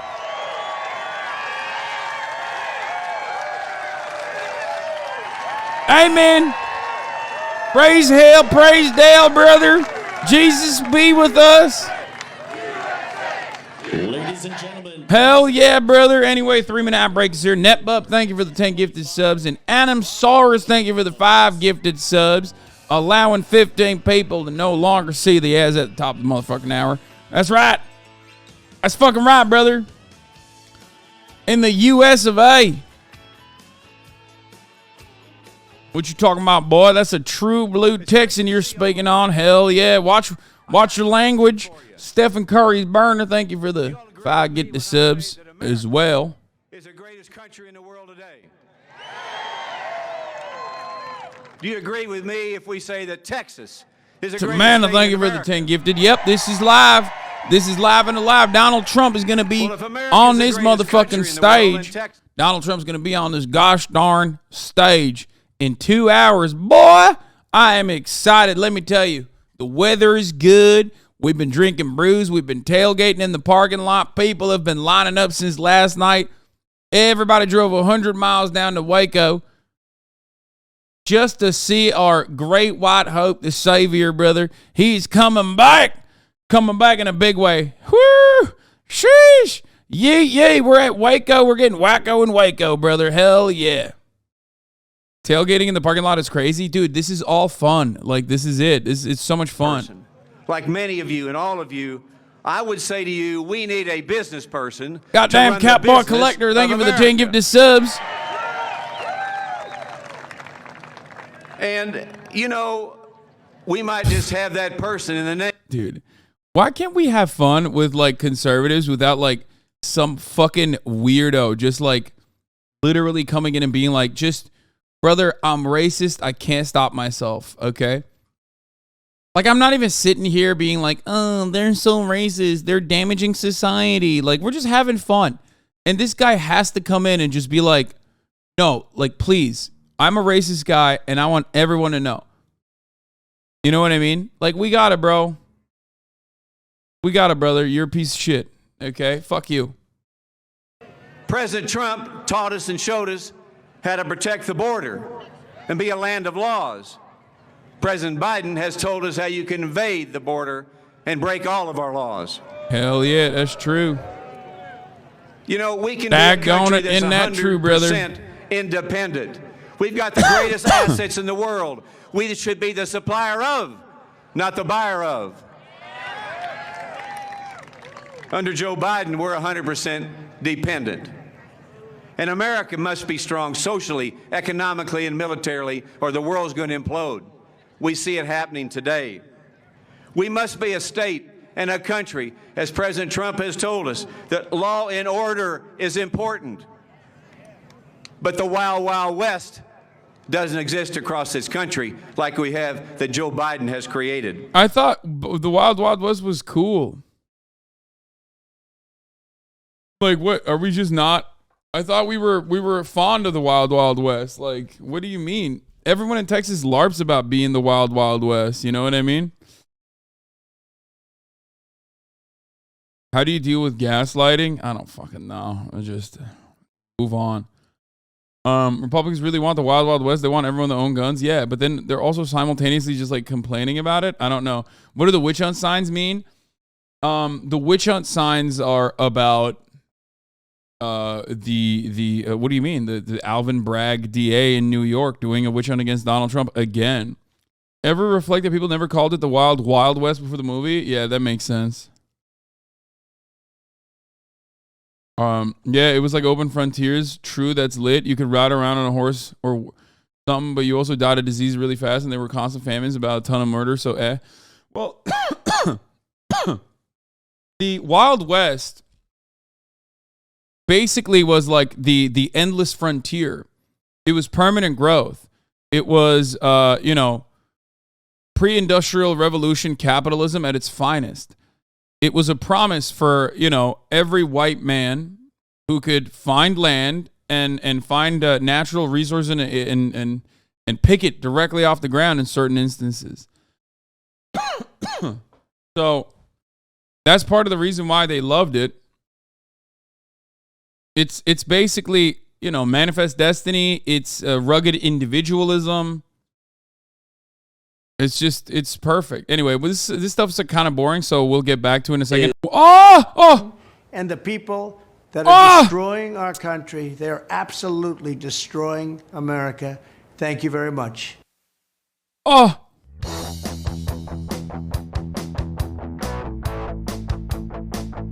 That's right, baby. We got a little update, and you guys got to hear a little bit more about what President Trump just said. We can say he will be here soon, so that is... He's making him wait. He's sexy, bro. He knows it. That's what sexy bitches do, okay? Sexy bitches don't wait for nobody. They make people wait for them, okay? Straight up. You know it. I know it. Everybody knows it. I remade the Hasanabi Head Trump Rally bingo card, and there are 12 of these cards. Holy shit. Okay, I don't want to look at this because I don't want to taint the bingo card pool. Okay? The common question that I hear a lot when I'm out talking to people is, should we ballot harvest? Right. I've asked you 3 This is going to be fun. Should we be doing all that? There's part I got a of pee-pee, the I'll be back. purists who believe, no, absolutely not. It's what we're trying to get rid of.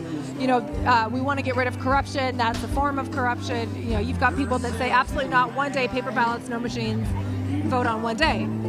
And that's a very valid position. And then you have other people that say we need to try to beat Democrats at their own game, go out and do everything that they're doing, but do it better. Legally, of course. Legally, because there are some indications that it might not all be legal, especially in states where there for sure. So you've got different spectrums, right? And I know Mike Lindell takes a firm stance of, we need to clean everything up for as long as we can, and then what's not cleaned up, we play on the playing field that we're provided. So I do think that is eventually where he will get to. But the reality is this is the hand we've been dealt, right? These are the cards we've been dealt. We've got to play the hand that we have been dealt. And right now, in some states, ballot harvesting is legal. And some of these other procedures or operations that they're using are legal. And so where it's legal, we got to take advantage of it. I agree. We gotta play the game, and we gotta play. I'd say play dirty, but I don't want that to be taken the wrong way, because it is legal, and we want it to be done legal. American citizens voting. But I did speak to Hogan Gidley. I remember at CPAC, and it's so simple, but it truly is an issue for our party. But how difficult it is for the average American to figure out how to vote. And I know that sounds crazy, but I remember going to my precinct both times in general and in primaries. And so many people were there from they were at the wrong precinct. The wrong precinct, yeah. And they just don't know. It's simple stuff like that. And imagine you're off work for an hour. You know, you drive 10, 15 minutes. You need to get lunch. A lot of people are going to give up and go back to work. I love that copium. Okay, so I'll just say it like this, okay? This is going to be very important. This rally is going to be very important. This is like the first time that Donalde is out. This is his first rally. I don't know why the fuck he chose Waco. And this is the anniversary of the Waco massacre in the hands of the ATF. So like, what? This clip is so awesome from the TikTok meeting. Police data that you get that we collect. Yeah, we saw this already. Public. We watched this already. Yeah. Anyway, hey, is a chill place? What the fuck? Really? You're gonna defend fucking Waco? Motherfuckers living in Waco don't defend Waco. What are you talking about? Like Texas, you can defend. But like Waco is just like ass, dude. It's like 100 miles away from everything. Very Texas. I'm stuck here. Exactly. No, that makes sense. If you're stuck there, it makes sense. But deliberately going there is like weird.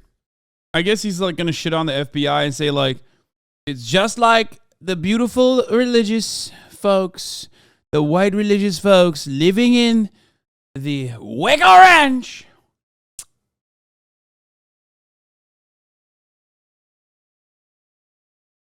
In Waco.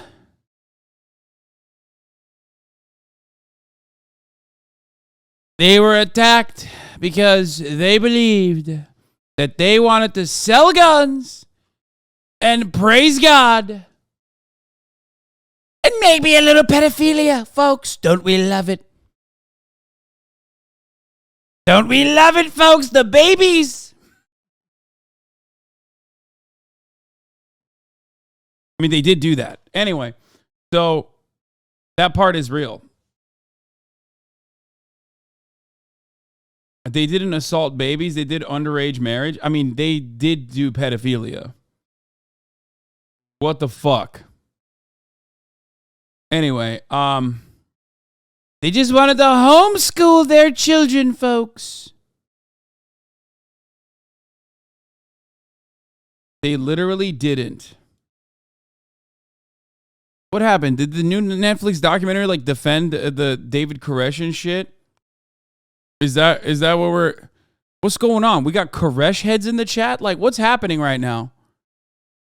Brother, the ATF is monstrous.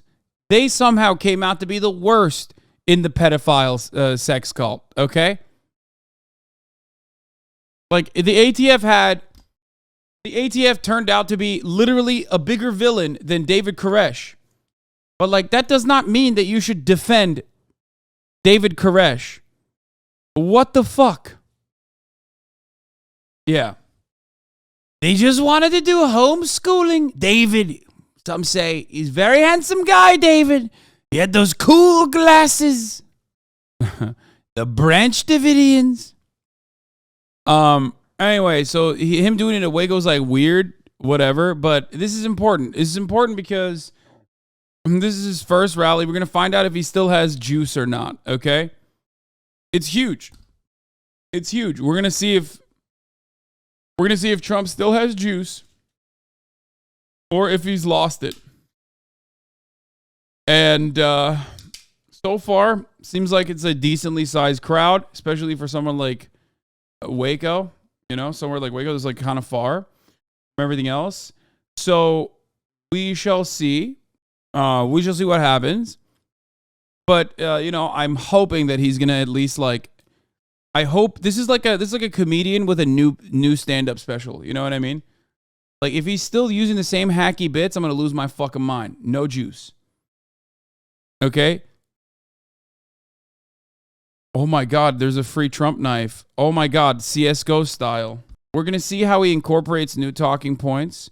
We're gonna see what he does from that. Protect your retirement from Biden inflation. Get a free info kit on gold IRAs. Oh my God. But let's take a look. Let's see what he has to say. Former President Trump touts his record on farm policy. And I made farmers happy and rich again. And they're doing a fantastic job. And you know what? Someday it'll become time for them to leave this beautiful earth, and they'll be able to leave their farm without taxes to their children. I got rid of the death tax on farms so that when you do pass... That's so nasty. That's like not even true. Oh my God. Big, beautiful farms. You can leave it to your children. We know that the Donald Trump estate tax, okay? The cap increase on estate tax impacted like 10,000 Americans total. He's such a fucking piece of shit. Away on the assumption that you love your children, you can leave it to them and they won't have to pay tax. But if you don't love your children so much, and there are some people that don't, and maybe deservedly so, it won't matter because frankly, you don't have to leave them anything. Thank you very much. Have fun. That's awesome. Okay, he's back. He's zesty. Is that about like his own kids, you think? Is he talking about Don Jr.? Some of you, we have bad kids, folks. Don't we love them? Not Barron. Barron is, what do you call it? Neurodivergent. That's what they're saying, folks. I say, let go of the Counter-Strike, Barron. Back in my day, we used to say special. Barron is special. But I love Barron. He's big and tall. Unlike Eric, no chin. He hates Don Jr. so much. Well, he hates both of his kids. He doesn't even mention Tiffany, which is pretty funny. Like he literally does not believe Tiffany exists. He doesn't mention Tiffany at all. He does not like Don Jr. and he does not like Eric. Are you making someone up? What do you mean? You think Tiffany Trump doesn't exist? What are you talking about? Donald Trump has 2 daughters. He only loves Ivanka and he likes Barron, I think. That's it. He only like acknowledges and like shows affection to Barron and Ivanka. And that's pretty much it. And I made... Maybe he's talking about Ivanka here, though. He could be talking about any of his children, honestly. They all fucking hate him, and he hates them. I mean, they don't all hate him, but, like, he hates his children that love him. So it could be either of his children. It could be any of his children that he's talking about. Is that it? Is that the plane?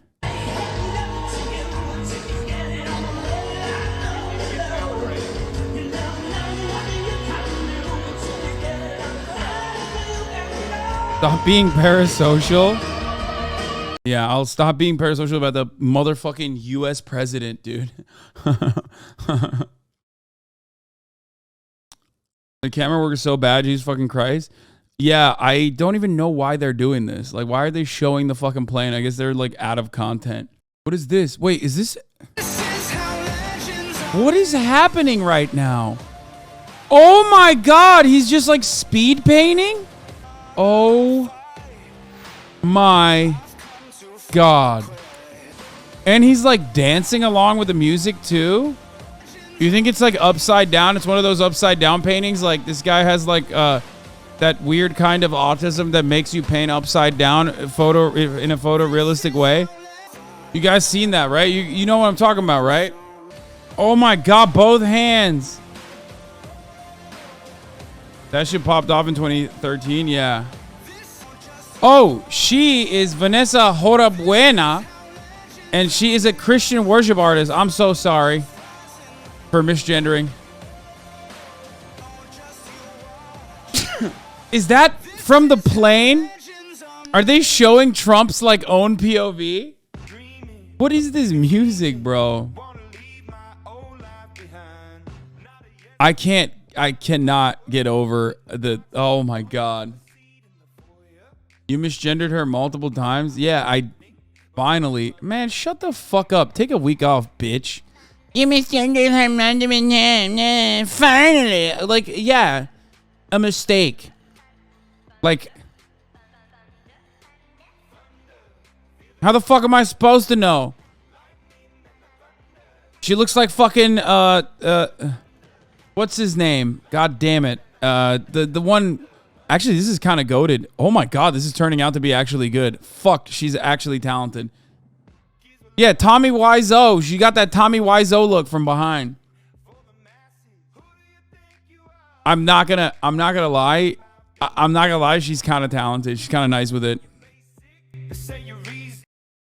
I'm starting to see Trump in the paling law. Is the orange man? Yeah, it's not an upside down one, but like, she low key is kind of good. Probably not a Trump supporter. She's just there for the bag. No, I think she's probably a Trump supporter. They addressed her as a Christian worship artist. Oh, finally, the big beautiful plane is here. This music is so wild. All right, where is our boy, dude? Dude, I can't wait to watch this on Rumble with multicam views, Trump exclusives, and no censorship. What? What is this? Doctors at a major U.S. insurance company deny tens of thousands of claims a month without even looking at the patient's files. We literally click and submit a former Cigna. Cigna also just sounds like Sugma too much. We literally click and submit a former Cigna doctor told ProPublica and Capital Form. It all takes 10 seconds to do 50 at a time. The inside story. Can you imagine if all this was done to do an elaborate scam by the FBI? Dude, she's still going. Outside of Trump's first 2024 rally, a stand sells shirts covered in Trump's face, grilled cheese, and $10 foot massages.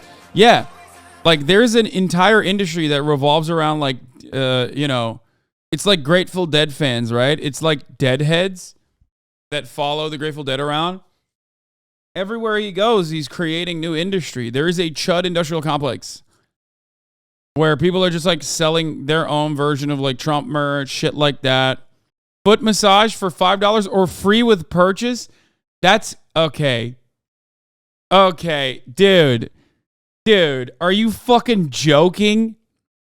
Oh, that's gross. You know his ass is gross. That dude is just, oh no. That's just a foot person, yeah. Okay, that's just a foot person that's trying to take advantage of the chuds. Yeah, first of all, everything that all these salesmen are just scammers. Ay, ay, ay. Where's my foot massage and my fucking subscription comment? Yeah, you don't get none of that shit. I can't believe she actually did it. Like, respect where respect is due. She actually popped off with this painting. Not gonna lie. Vendors have Biden merch in the other van. Yeah, Why are you giving her credit? She's 100% a racist transphobe. She's literally a Trump rally. Bitch, I don't give a fuck. Fuck you mean? Why are you giving her credit? I don't give a fuck. Yeah, no shit. Every single person there is. What do you mean? I'm about to give Trump some credit too. I didn't say she's good. I just said like she actually whipped up a painting. Good for her. No, of course I'm not done, dude. I'm waiting for I'm being quiet because my God King President Donald Trump is about to appear in his first rally. Oh, she's waving it around. Look at her. Trump. And it's amazing how they Guys, separate the art from the artist. Separate the art from the artist. Bitch, you can't do speed painting like that. Whoever the fuck was in the chat.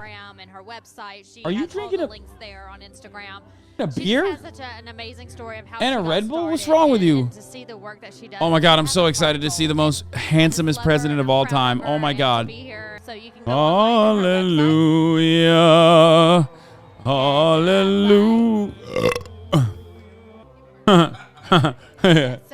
Making patriotic paintings. She's a really good person. So it's and glorify your Father in heaven. So that's VanessaHorabuena.com. Again, last name HORAB. Dude, they're awesome. They're such freaks, dude. I love them. Can't brag on her enough. All right, looks like we're about to get started here. Some of Trump's oh my God. Staff members getting the stage. That's just a Trump hearse, dude. What the fuck? What? You missed some stolen valor earlier in the broadcast? Did you serve? I did. Where'd you serve? Marine. Me too. What was your MOS? I was special. Oh, I see. Okay. Oh, I flew into places, okay. Where were you? places. Where were you stationed? I can't go into detail. Okay. But I can This interview's over, folks. Guy claims he served in the Marines. Reporter says she did too. Asks for his MOS, military occupational service. He can't say. Then asks him where he served. He can't say. Classic stolen valor.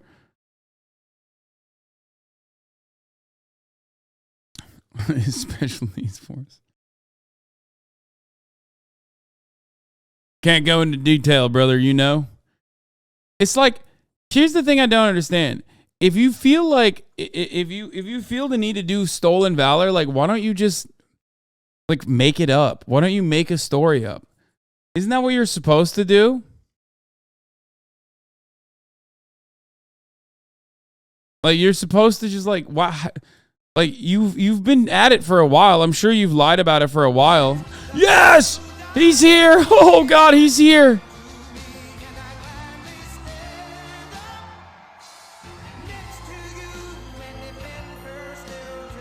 Thank you, President Donald Trump. You're looking quite beautiful today, sir. God bless the USA.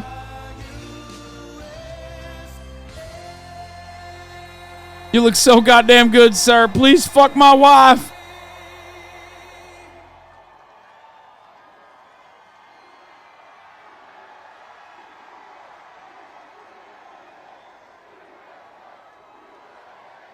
Do you think he wears a corset? No, he just lost it, baby. He lost weight, baby. It's because he's been so sad. My president's been so fucking sad this whole time. He's been so goddamn sad about the libtards coming after him. He lost the weight. He's sad about America. He's sad about the inflation. So he's lost the goddamn weight, brother. Please rise and place your hand over your heart for the #1 song on iTunes, Amazon, and the Billboard charts.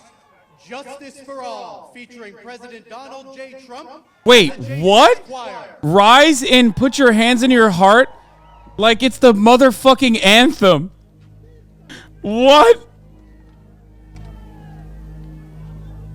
I thought they were gonna say the #1 song, like the national anthem.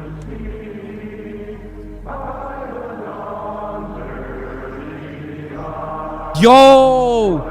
They're dropping an anthem too. They just did that. Bro, they really did that. They said national anthem so good. How about why no national anthem too? To the flag of the United States of America. Oh my God, that's so sick.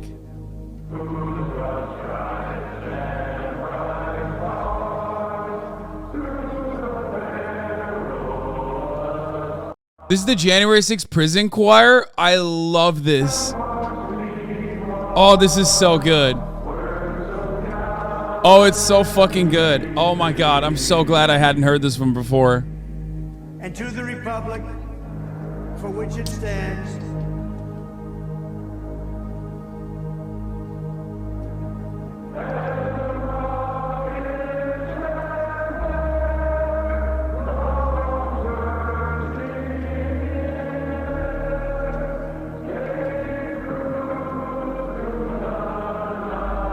take off your hat. Fuck no, brother. Notice how they're not taking their hats off either. under God,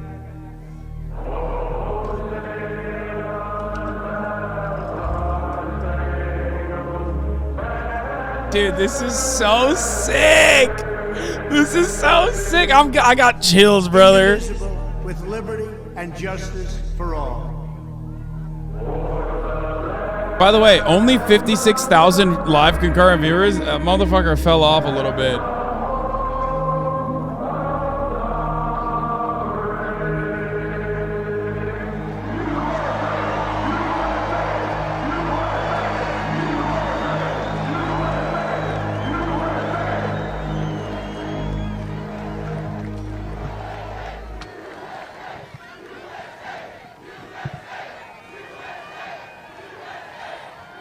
That was fire. Thank you. Well, thank you very much, everybody. The dick riding is That crazy, song always. tells you a lot because it's #1 in every single category. #2 was Taylor Swift. Number 3 was Miley Cyrus.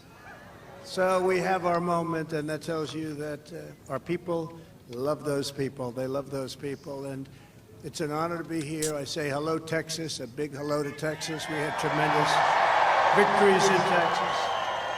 And it's great to be back in this beautiful and incredible state with thousands of proud, hardworking American patriots. And from deep in my heart, thank you for your prayers, and thank you for your love, and thank you for that incredible, overwhelming support that we've had. Mr. Lieutenant Governor, thank you very much. Been my friend for a long time, Dan. Thank you. Before we begin, I also want to express our sadness and send our prayers to everyone in Mississippi and Alabama who's been touched by the devastating tornadoes today. A lot of people were killed. We love you all for 7 years. You know that we've all been fighting together. I get you play this for laughs, but this is just disturbing how a fascist cult, even this is, with this much support. Yeah, well, you can't do anything. We're living in America. Might as well have fun. Trying to destroy America, and they've been trying to destroy it. They're not going to do it, but they do get closer and closer. Also, this is kind of small, but it could be because it's in Waco, or it could be because most people, all the patriots are watching here from home, and at the top of the hour, those patriots will unfortunately be served a 3-minute ad break. Now, of course, if they no longer want to see those ads, all they need to do is subscribe, which they can do for $5 or free with the Twitch Prime, or by getting gifted a sub if they're lucky. Right. Rise up, Patriots. Waco is huge. Crowd size is just small. No, Waco is pretty far from everything else. Like, I mean, it is surprising that there's, it's all right. Thank you for the 5 get the subs. Hasanabi's nipple, thank you for the 5 get the subs. I'm saying, like, it's far as fuck from, like, it's far as fuck from population centers in Texas where a lot of people will go. Big group. But they don't want to tell the truth. That's why most of them are going down the tubes. But so is everything in Texas. Technically, Waco is not that far. It's only like 100 miles. They don't want to talk about what's happening with the laptop from hell. They don't want to talk about those things. 143,000 people watching on Rumble right now. What the fuck are you talking about? Yeah, those are definitely real. Bleeding America dry. Thank you, Drew Dog. Everything they can to crush our spirit and to break our will, but they've failed. They've only made us stronger. Totally. And 2024 is the final battle. That's going to be the big one. If you put me back in the White House, their reign will be over, and America will be a free nation once again.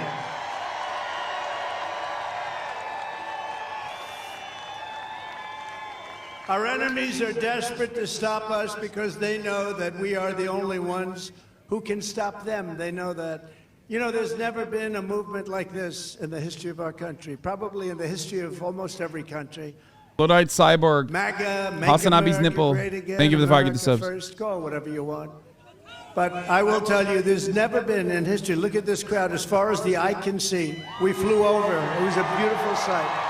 As far as the eye can see. That's not true. That is not a big crowd, I don't think. And I did tell your great Lieutenant Governor, I said, you know, Dan, let's not do one of those 50-50 areas or an area we're a little behind. Let's go right into the heart of it. Come on, let's go. Let's go where we were close to 100%, right? That's what we did.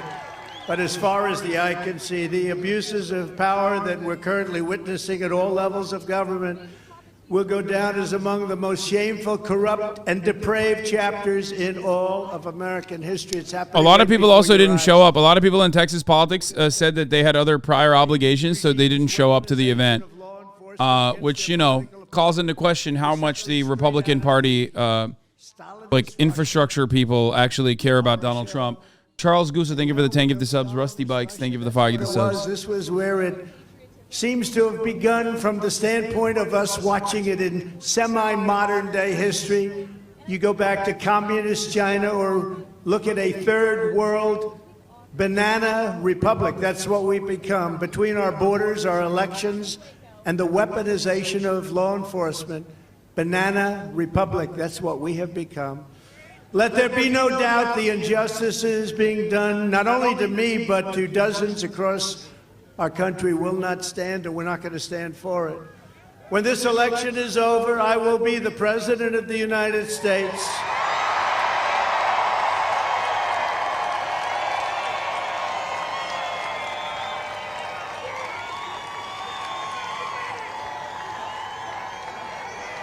You will be vindicated and proud, and the thugs and criminals who are corrupting our justice system will be defeated, discredited, and totally disgraced. That's what's happening. That's what's happening. From the beginning, it's been one witch hunt and phony investigation after another. And you know, because of it, our country never talks about greatness anymore. You look at what China does. They go all over the world. They spend money. They take over governments. They do a lot of things. And we're always looking. We got crazy people like Shifty Schiff and Hillary and all of these people. These people, he's right. I hate him too. About greatness for our Hillary? country. All they want to do is invest. Bro, Hillary Clinton's making like Hulu documentaries. Why are you even... People still get motivated by Hillary Clinton, which is crazy to me. Crowd photo, view of Trump rally crowd in Waco, Texas. All right, that's kind of big. It's not that big, but it's actually bigger than I thought it would be. Anyway, throw Hillary in jail or shut the fuck up, Trump. Something that we haven't seen in Washington in 25 years. So I want to just thank those two and many people that are working with them. In my case, every piece of my personal life, financial life, business life, and public life has been turned upside down and dissected like no one in the history of our country, Marjorie, I think we can say, right? I don't think we can find anybody. They even got the Supreme Court of the United States to give them my tax returns, something that was never supposed to happen. Legal scholars say that's a shocker. And everything they wanted about me, they got every single thing they wanted about me. The Supreme Court said, oh, give it to the prosecutors, that's okay. He only appointed 3 of them. Not a lot of, you know, we don't want loyalty, we want what's right. But sort of strange, isn't it? Give them everything they want. They actually came down with one ruling that, no, you can't do that to presidents, but to Trump you can. To Trump you can. And we've been a special administration, and we have special people. There's nobody like the people we have. They're the smartest. They're the best. These are the most. Look at all the money they're sitting over here. They're all over because, and you know what? They've made that money the old-fashioned way. You're right. Front row Joe. The front row Joes will never forget them. And my friends from North Carolina, who are unbelievable, beautiful, incredible women. Incredible people. They travel all over. What is this, like number 93, I think, right? Number 93. Oh, they go, no, actually more. But we appreciate it. 101, front row Joe, 101, all the Joes. But the Supreme Court is afraid, just like Republicans are afraid, to do something about what has happened. And they have to fight. The Supreme Court didn't have the courage to right the wrong of the 2020 election. They knew what was going on. Tax returns were always considered sacred. Lawyers, in their own way, if you can believe this, were considered sacred. Today, lawyers go before grand juries all over this place, if they happen to be lawyers representing Republicans, and they treat lawyers like they're criminals. It used to be if you had a lawyer, the lawyer was somebody that was very much considered from the standpoint of what we're talking about above reproach. Now they get thrown in with everybody else, and it's a very unusual situation that's taking place. And again, legal scholars can't believe what they're witnessing. And yet, after going over 11 million pages of documents, I built a great company. 11 million? They've got nothing. They've got nothing. Think of it. 11 million pages. And my tax returns on top of it, and they're a big return. It probably makes me the most innocent man in the history of our country. Friends of mine say that. What about your enemies, dude? A very successful friend of mine said, you know what? President, on page 3, they got me. Got 11 million pages we gave over to various groups, including Congress. The new weapon being used by out-of-control, unhinged Democrats to cheat on election is criminally investigating a candidate, bad publicity and all. He literally said, I have friends that are bigger criminals than me. Like, as though that's supposed to absolve him. Could you explain this to me? Explain that to me, Dan. Which is awesome. Mr. Congressman, you got to explain it to me because nobody else has ever heard of it. But you know what? It gets so much publicity that the case actually gets adjudicated in the press.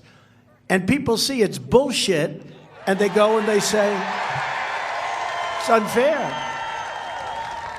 But it takes place by the Department of Injustice and their local henchmen at the AG and DA's offices throughout the country. They use the local offices, like in New York City, like in Atlanta, like in Chicago and Los Angeles.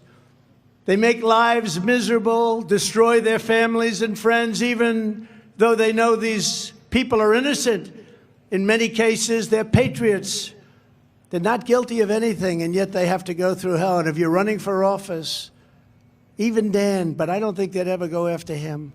But we have some great congressmen that probably they wouldn't go after because they're too clean. They're the cleanest people I've ever met. They come from Texas. They have to be clean.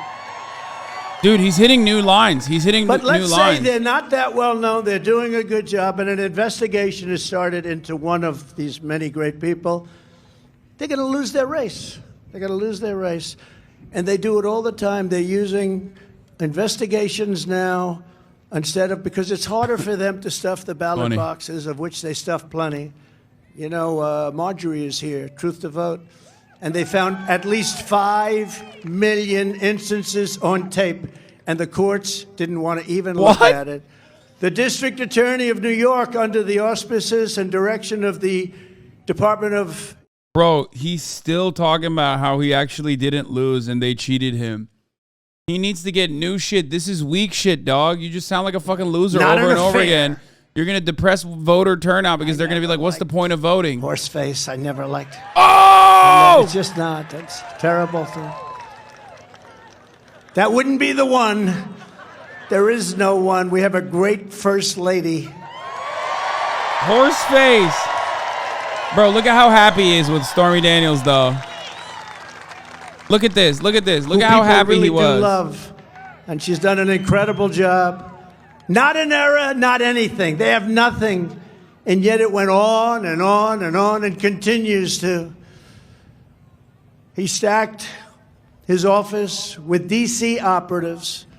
A man named Matthew Colangelo, one of the top people in the Department of Justice, was moved into the Manhattan DA's office to make sure that Trump got taken care of. They couldn't get it done in Washington, so they said, let's use local offices. So they have Colangelo, the top, just about the top, one of the top people under the Attorney General Garland, and they sent him into New York to be in the Manhattan office. Can you imagine that? In order to prosecute and do everything he could to get rid of Trump, because, you know, our poll numbers are through the roof. I guess you've seen that. They don't like it. They don't like it. We won in 2016. We won by much more in 2020, but it was rigged. You know, in 2020, I got the most votes of any sitting president in history. We won the most counties in the United States in the history of our country, many, many, many times more than Biden won, and yet they said we lost. So what we have— Yeah, it's so fucked up that, like, you know, we won so many of the gerrymandered districts. Meanwhile, the people voted, you know. It's literally just saying land. We won the land, and yet the people somehow overcame that. Such is the nature of democracy, but... You know that. We had a certain state, everybody was so proud. Republicans liked to vote on Tuesday. They went in and the machines, a lot of the machines were broken. So they had to stand on line for 10 hours and more, and actually many of them never got to vote. That's what they do. They always seem to find an answer. It's what they're good at. They're good at stealing, lying. They're good at... It'd be so sick if, because Governor Greg Abbott is not there, he's actually going to extradite Trump to New York in front of this entire You know, in front of this crowd. It'd be so Democrats sick. want voter ID, but not. I'm manifesting it. One reason you don't want voter ID because you want to cheat on elections. And the Republicans cannot take it any longer. They have to get tougher, but they cannot take it. These Washington Republicans like Mitch McConnell, who's the absolute worst. They've got to get tougher. They got to get like Marjorie Taylor Greene. You happen to be here.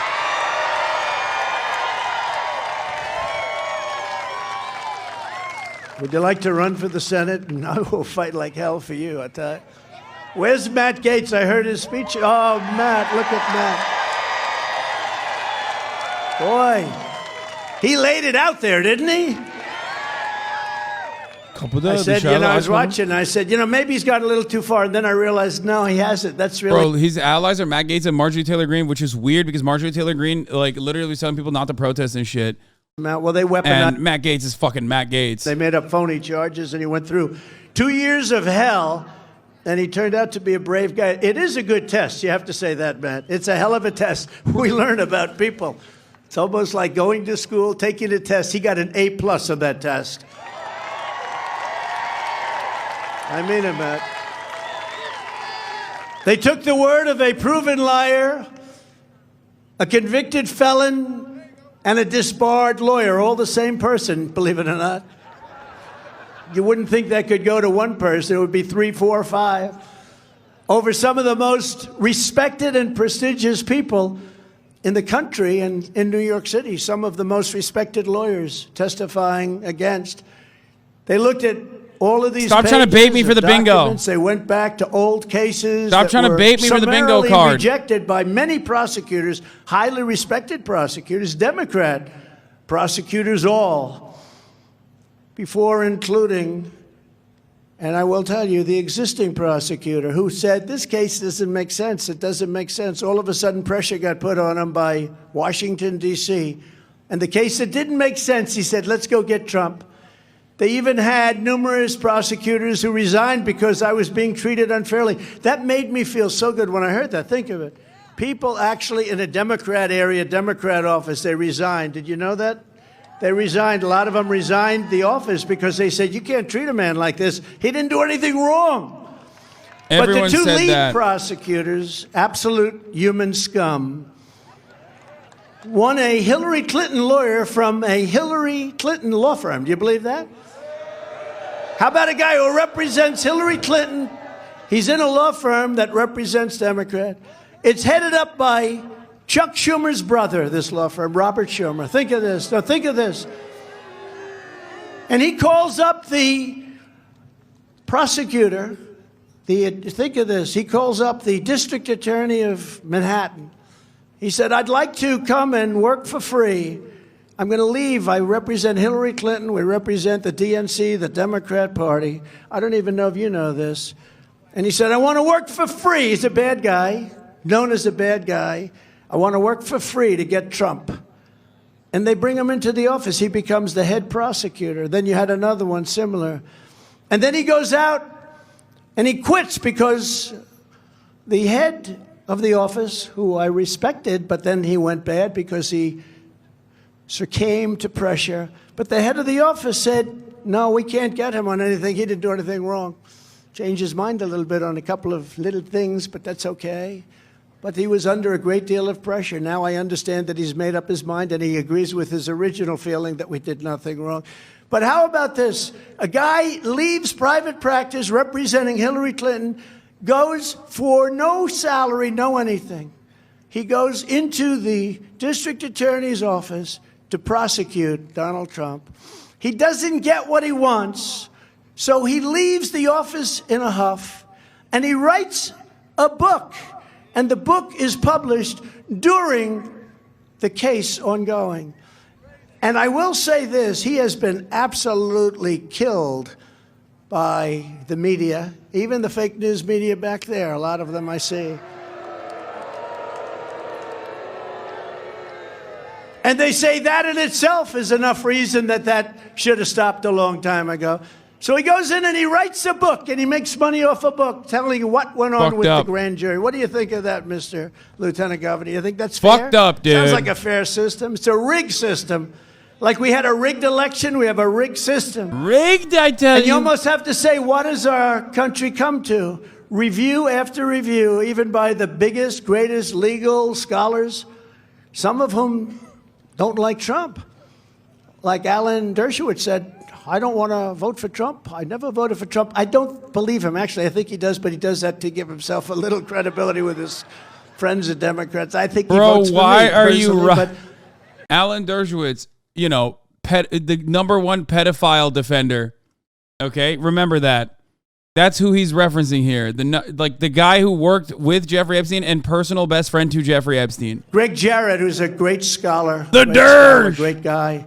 He came out with reports that were so damning, it was so horrible to actually read it. But this is really prosecutorial misconduct. That's what it's called.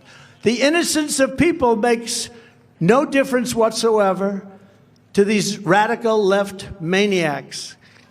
It is worse, actually, in my opinion. Hard to believe anything could be worse than this, but I think it's worse than ballot stuffing or media manipulation by the FBI working together with Twitter, Facebook, and the rest.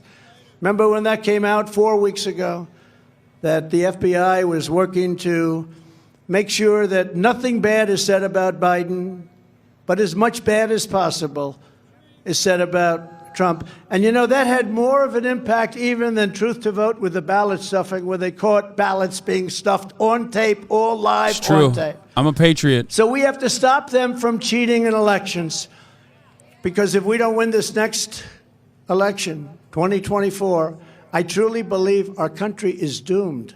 I think it's doomed. You couldn't pay me enough Prosecutorial misconduct is their new tool, money to attend one of these. and they are You're willing to wrong. use it at levels never seen before. I would go to these in our rallies for country. free. We've had it, but we've never had it like this. We must stop them, and we must not allow them to go through another election where they have yet another tool in their toolkit.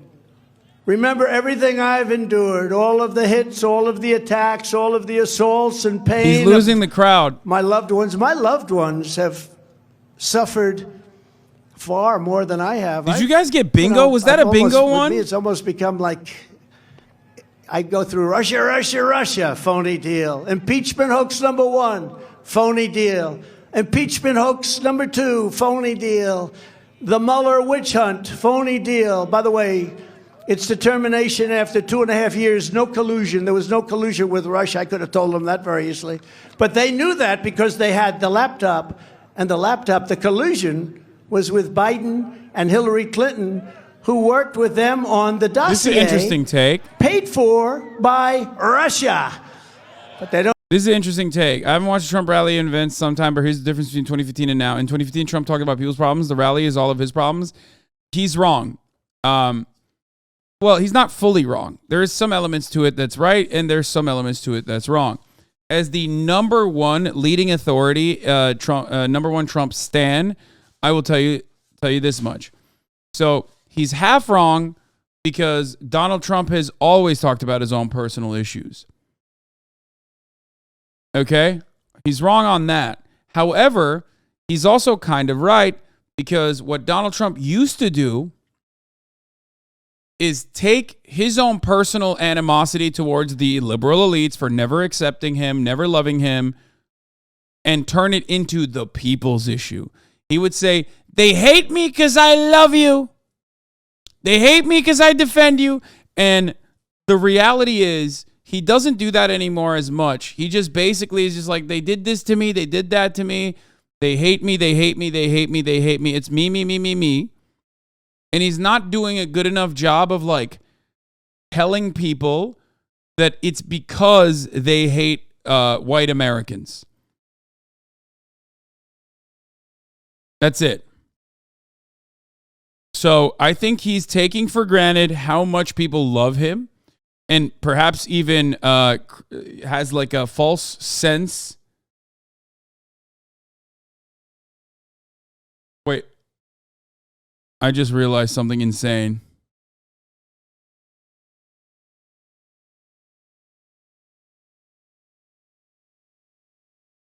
attack. Murat. The farmers love Trump. They keep saying, oh, I think DeSantis can do okay with farmers. I don't think so. Based on polls, he's not doing okay with anything. Well, it's never good to try and destroy Social Security. It's never good to raise the minimum age to a very high level, which was not good, and to go against Medicare and try and obliterate it. These are a few of the good facts. It's also not good when you look statistically at how he did on COVID. Not well at all. He's in a very bad position. Or you look at how he does on crime. Not good, not good. We have great Republican governors, actually, who did really much better, who shut down their states for a very short time, or in some cases didn't shut them down at all. I look at South Carolina, South Dakota, Tennessee. I mean, we had some states that did a phenomenal job with no shutdowns. You know, I gave them the right not to shut down. Not everybody, you didn't have to shut down. But in the case of Florida, they unfortunately did shut it down. They shut down the beaches. They shut down everything. So now that people are finding out about what happened, they're saying, man, he's dropping like a rock. And I wonder why. But, you know, you never like it when somebody comes, you see, I'm a loyalist. They say, sir, don't talk about that, sir. Because people don't want to hear that, but I do. Because I just realized that the Mario red carpet / premiere or screening or whatever is actually not today. It's on April 1st. But they've been very loyal. But I'm a loyalist. And when a man comes to me, tears in his eyes, he's at almost nothing in the polls. And he's fighting somebody that's at 42, and he's got almost $30 million in the bank. He's at almost nothing. He's got no cash. And I say, I can't give you an endorsement. There's no way you can win. You're dead. But he fought a little bit, like 150. He was certainly no Jim Jordan, that I can tell you. He fought a little bit, just a little bit, on impeachment hoax number 1, impeachment hoax number 2, meaning on television, because I didn't know him very well. But I saw him, so he came and he really wanted.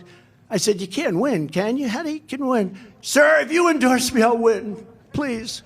Please, sir, endorse me.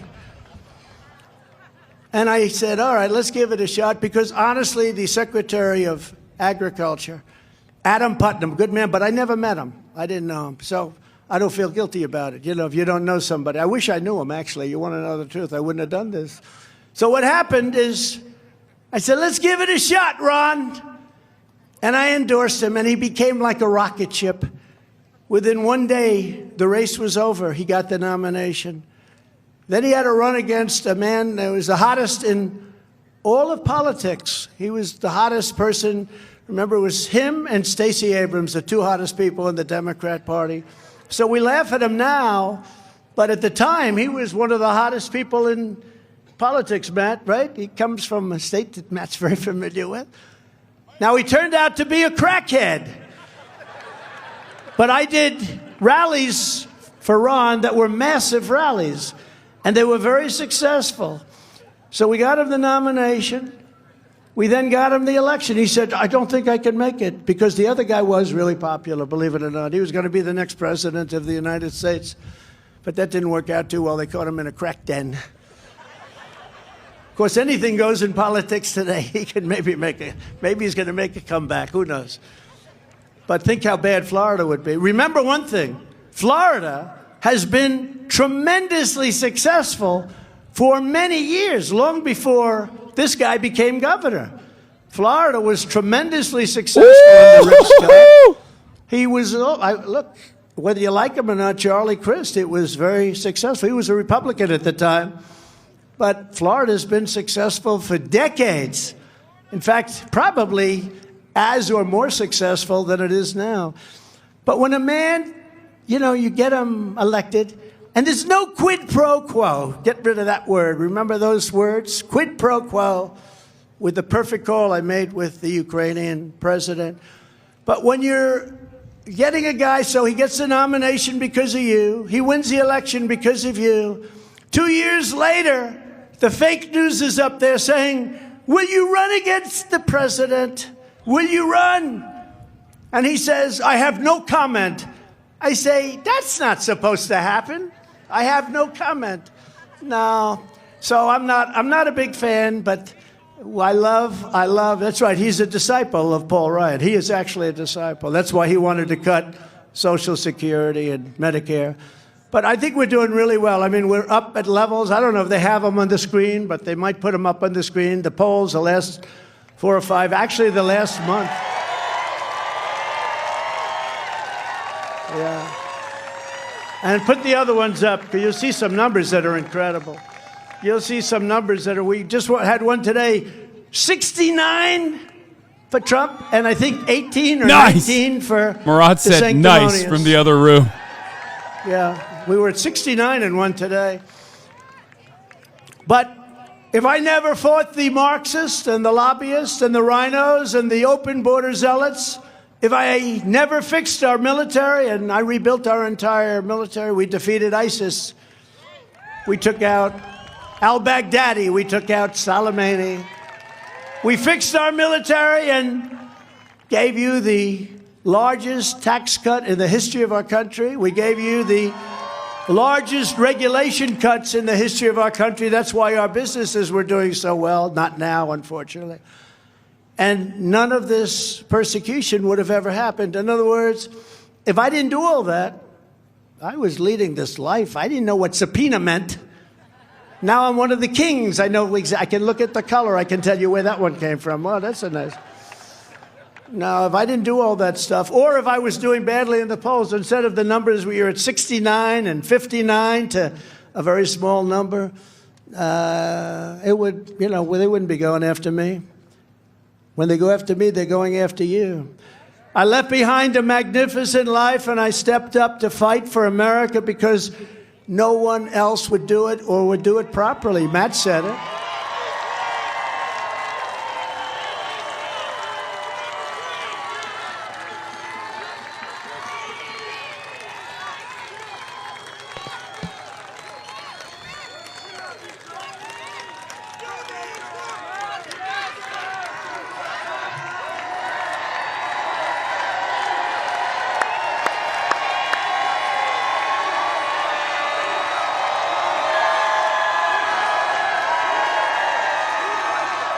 USA.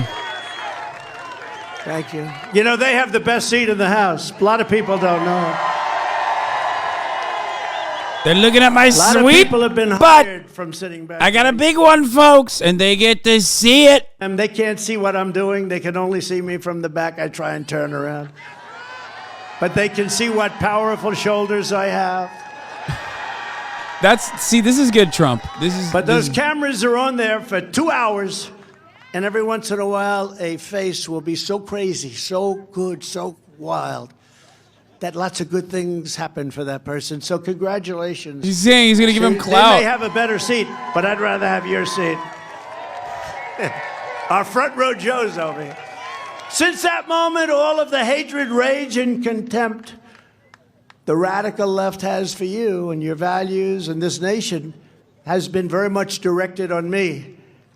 And again, they want you. They're not getting you. They're not even getting close. It's been a stream of lies and abuse that few people could ever imagine. Few people can imagine. I had a man come up to me, a very famous man. Almost everybody probably would have heard of him, a businessman. I saw him about 2 weeks ago. He said to me, could I ask you, I'd never even liked him very much, to be honest, but he did say it. He said, could I speak to you for a second? Yeah. Mr. President, I'd like to ask you one question. Elon How do you Musk. take it? I said, take what? How do you take the abuse? How do you wake up in the morning and put on your clothing? How do you put on a shirt? Every single day if that ever happened to me, I think I wouldn't know what to do. I say, well, then don't go into politics. But don't go into politics where you're going to make America great again, because you have a lot of people that don't want to see our country be great. It's hard to believe. But he did ask me that question. I have that question. That's one of the most often asked questions that I get, Wesley. How do you do it? How do you do it? How do you get up in the morning? And I don't like it because it's such a negative thought. I'll start thinking about it. I don't want to think about it, because if I think about it too much, I'll probably start agreeing with him. But I'm never going to do that. But I've borne all of this willingly. Wesley Snipes? And I watched other people run for office. I mean, Mike Bloomberg spent $2.5 billion. He never got past the first question, right? So, but I do it again because I love you and I love our country. Thank you.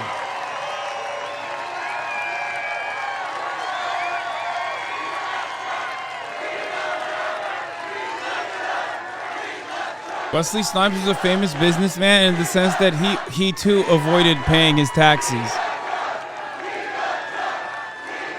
You know what I mean? So in that sense, he's very similar to like every other businessman. He just got caught. So they're not coming after me, they're coming after you, and I'm just standing in their way, and I'm going to be standing in their way for a long time, and eventually I won't have to stand in their way because Wesley Snipes in and 2024, Ludwig we're gonna have Ahgren. the greatest victory of them all. We'll have the greatest victory of them all. You know, by having this delay of 4 years, it was devastating for the psyche of our country. It was devastating for our country, devastating for many people.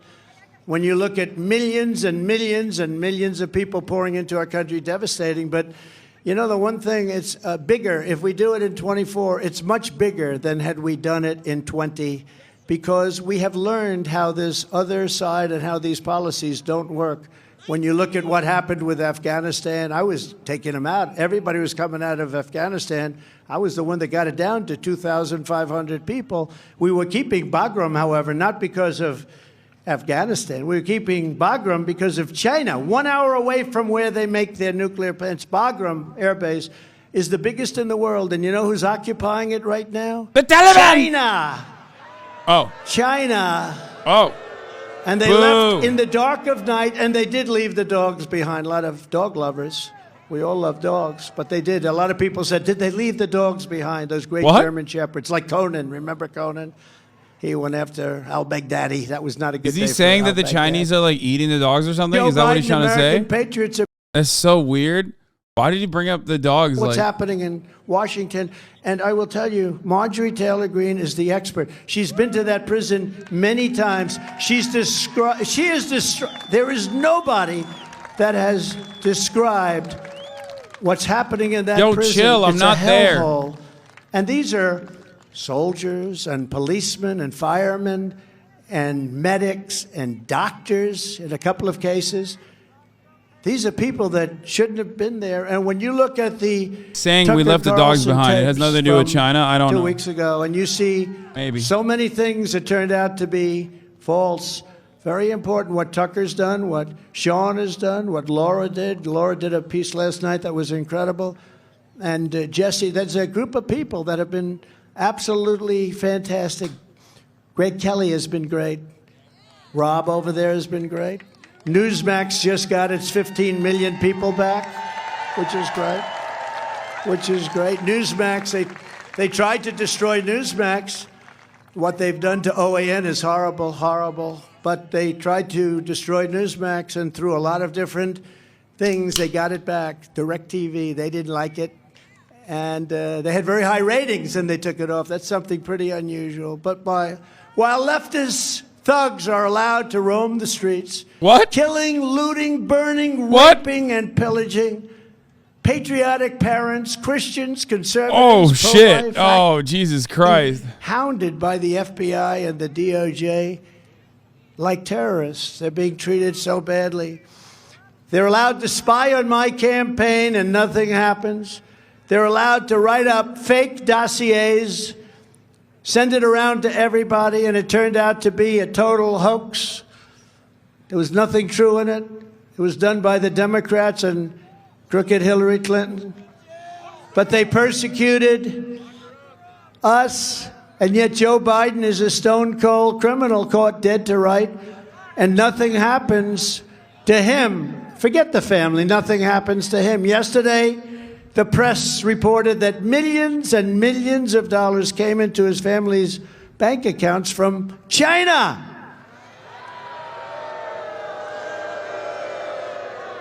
Boo. Boo. Can you imagine if that were me? How would I do if that were? Boo. If China paid millions and millions, and they had to describe the work for Jim Comer. They wanted to describe the work, and it didn't look too good because they had no idea why they got the money. They had no idea. Millions and millions of dollars coming in from China. The mainstream media didn't even pick up a tiny piece of that story. Can you believe it? You look at the mainstream media, they don't talk about it. They're right there. In fact, it was a very big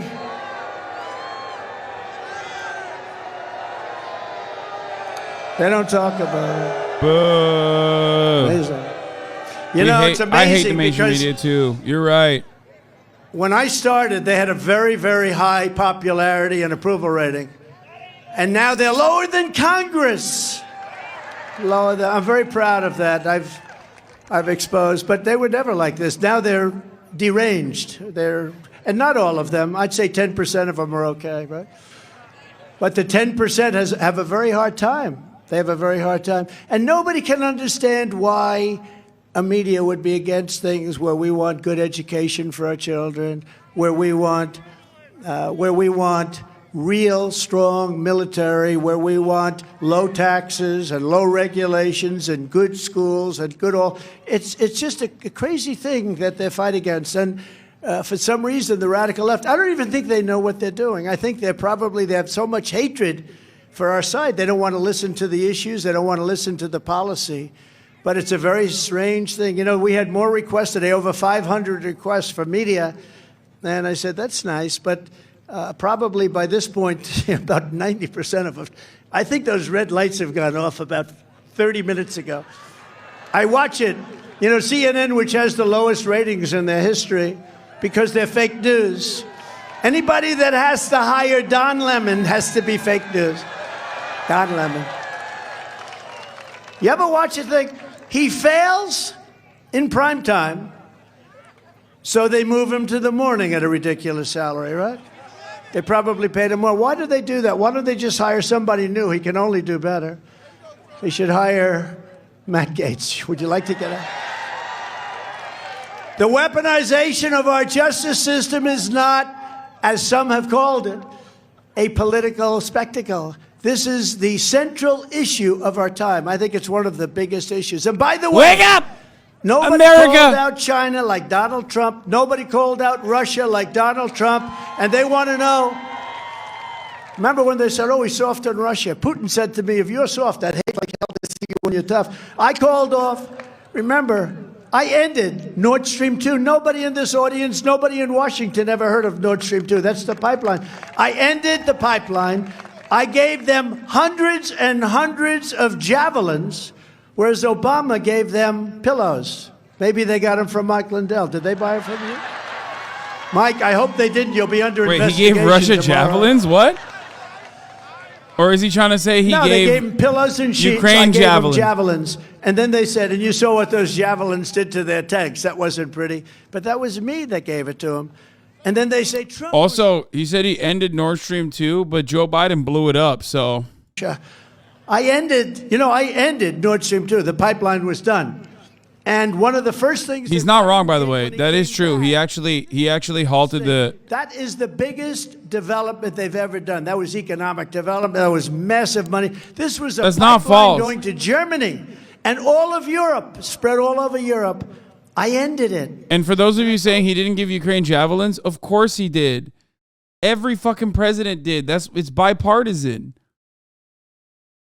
Yeah. Both of those things that he said about Ukraine are true. Remember, he literally fucking used the ongoing weapon supply into Ukraine as a talking point.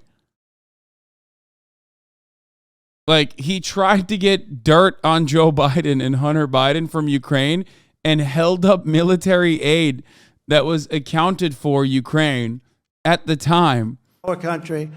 But the destruction of the rule Cannot of take law you seriously right now. Why? Are you afraid of seeing a true patriot tell you the actual truth about America and American affairs? I'm sorry. Yeah. It was a perfect phone call. Donald Trump is the greatest president of all time. I don't know why you're...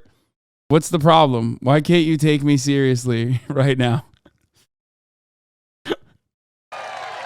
Schumer, Biden, Justice Department, because that's poisoning our country. I can do things with China. I made the greatest trade deal in history with China. I don't even talk about it because sometime after that, fairly shortly, what happened with COVID, it was like I didn't want to talk about a trade deal because no trade deal you make is going to ever... $50 trillion worldwide. Think of it. Trillion. $50 trillion is the damage done. China doesn't have anywhere near that money. Nobody has anywhere near that money. The damage they did. So I don't talk about it. But I had a great relationship with China. We put massive tariffs. We took hundreds and hundreds of billions of dollars out of China. No other president took anything out of China, not 10 cents. But the only way to stop these arsonists, and that's what they are, is arsonists. And I really do believe, and they'll go right and say, oh, Trump likes China more than he likes crazy Nancy Pelosi. But in many ways, these sick people are more of a threat because we can deal with China. I was beating China so badly, nobody's ever seen. We were lapping them. And then COVID came in. We had to go back. We did a great job.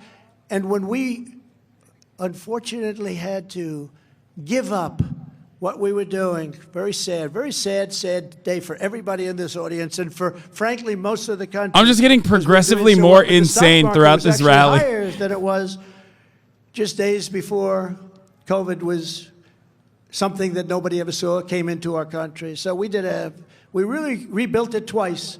But if you go back to those earlier days, which wasn't that long ago, we had a country the likes of which I got a hair trigger ever done before, and China wasn't a threat. China was actually in deep trouble because we had all the power. We had this economic power that was used very judiciously. Watch out! We were winning, and we were winning big. The problem isn't China. The problem is stupid people that have to deal with China. That's the problem, and that's what we have.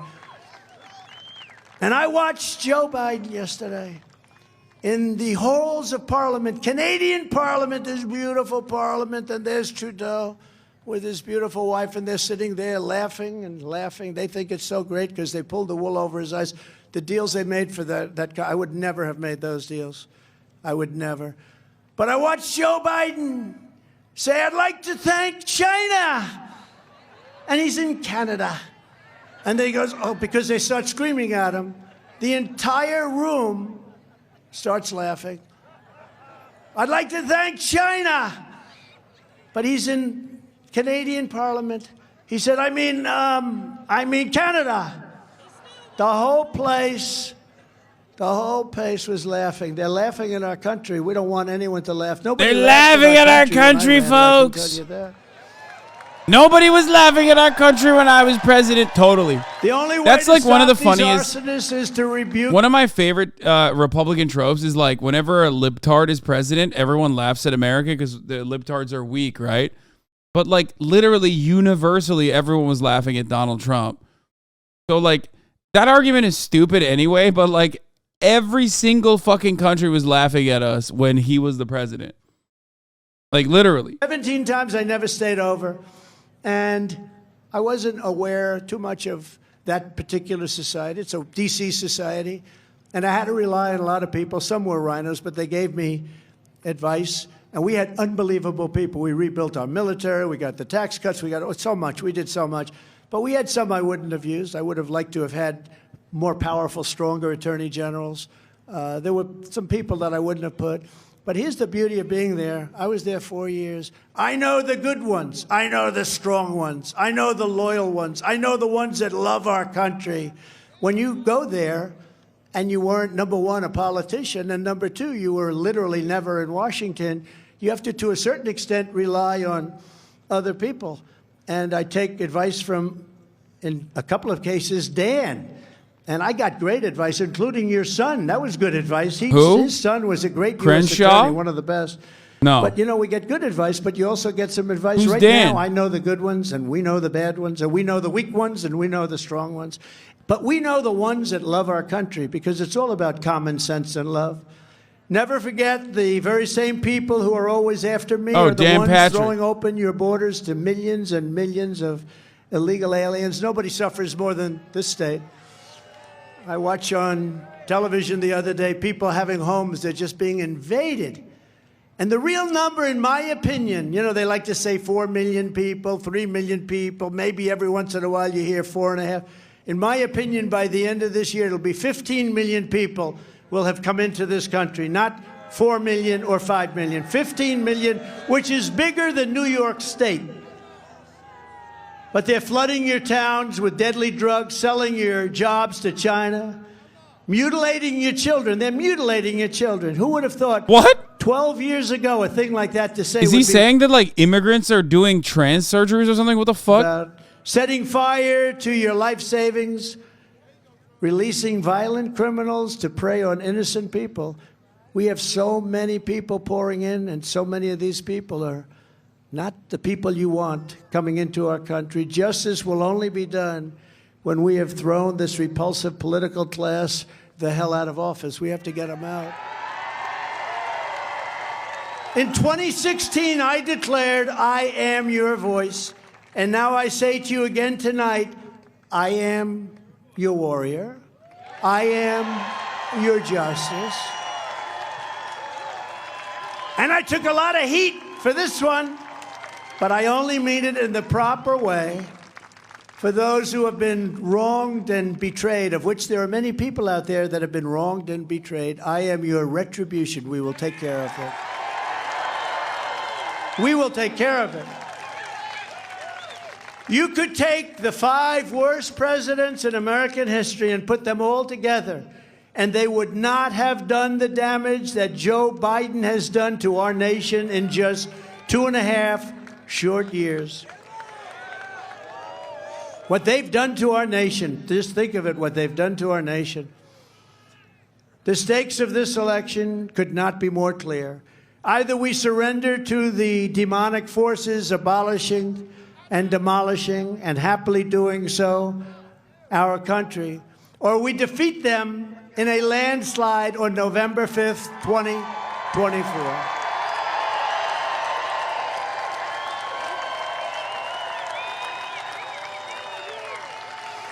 Either the deep state destroys America or we destroy the deep state. That's the way it's got to be. We're at a very pivotal point in our country.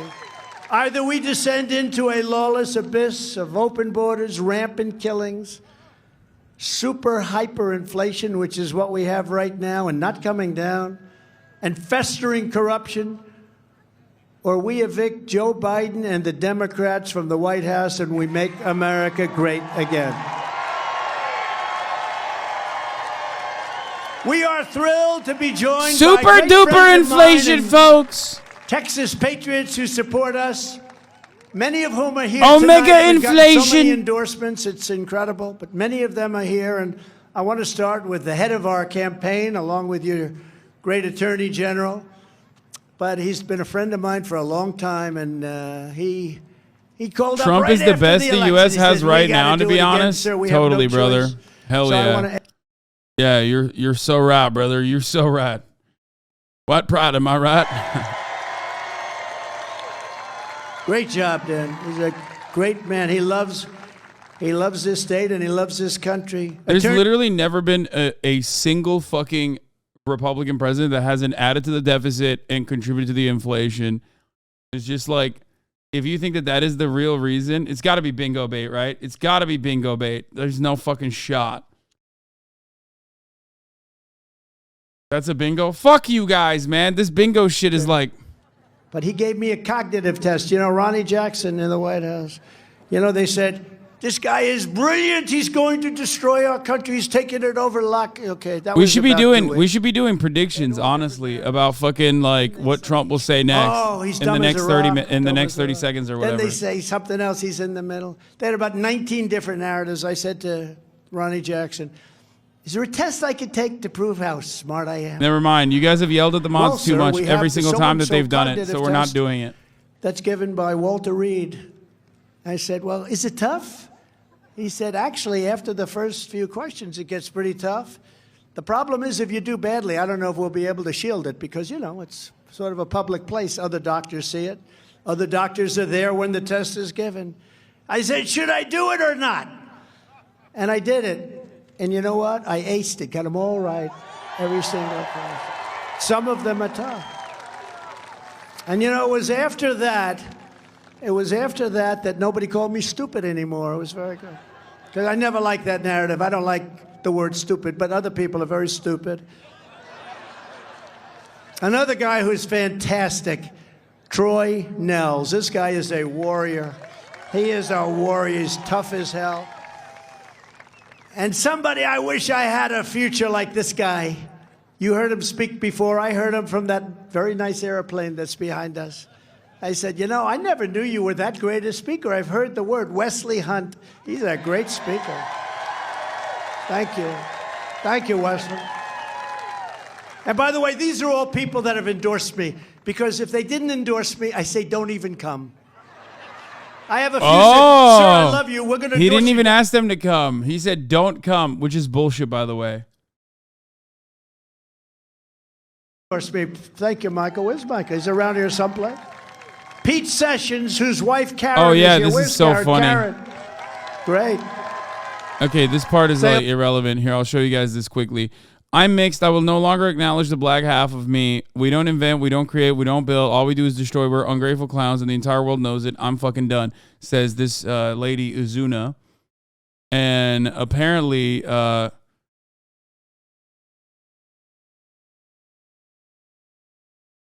apparently, she's dating this guy. So...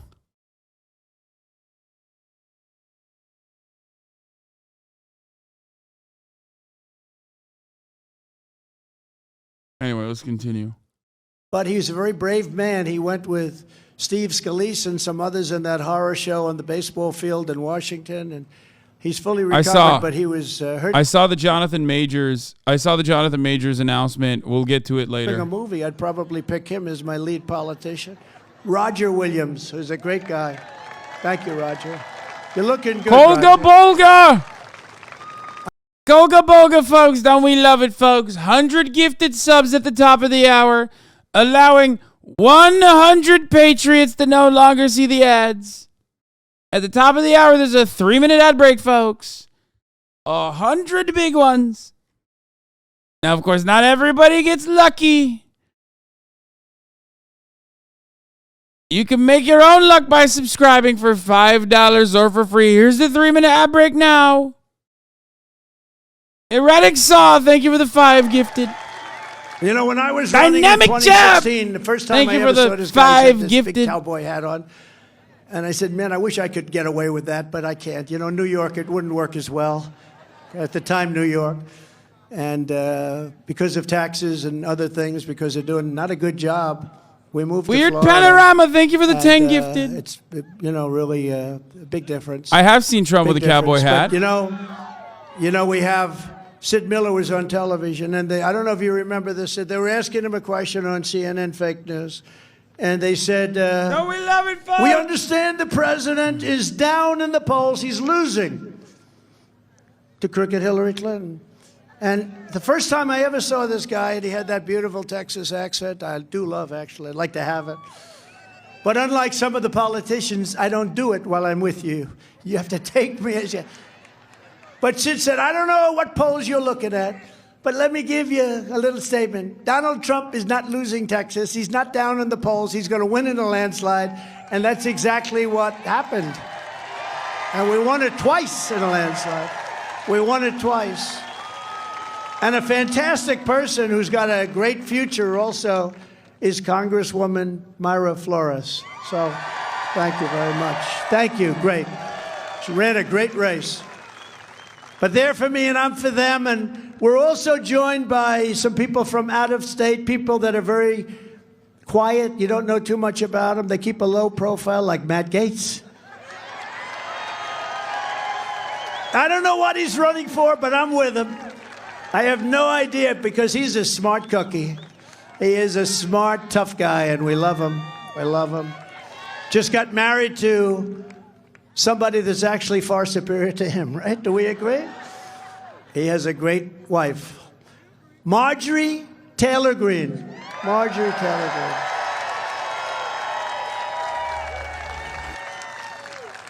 I don't want to insult you by saying this, Marjorie, but on the plane I said, you know, people don't realize how brilliant she is.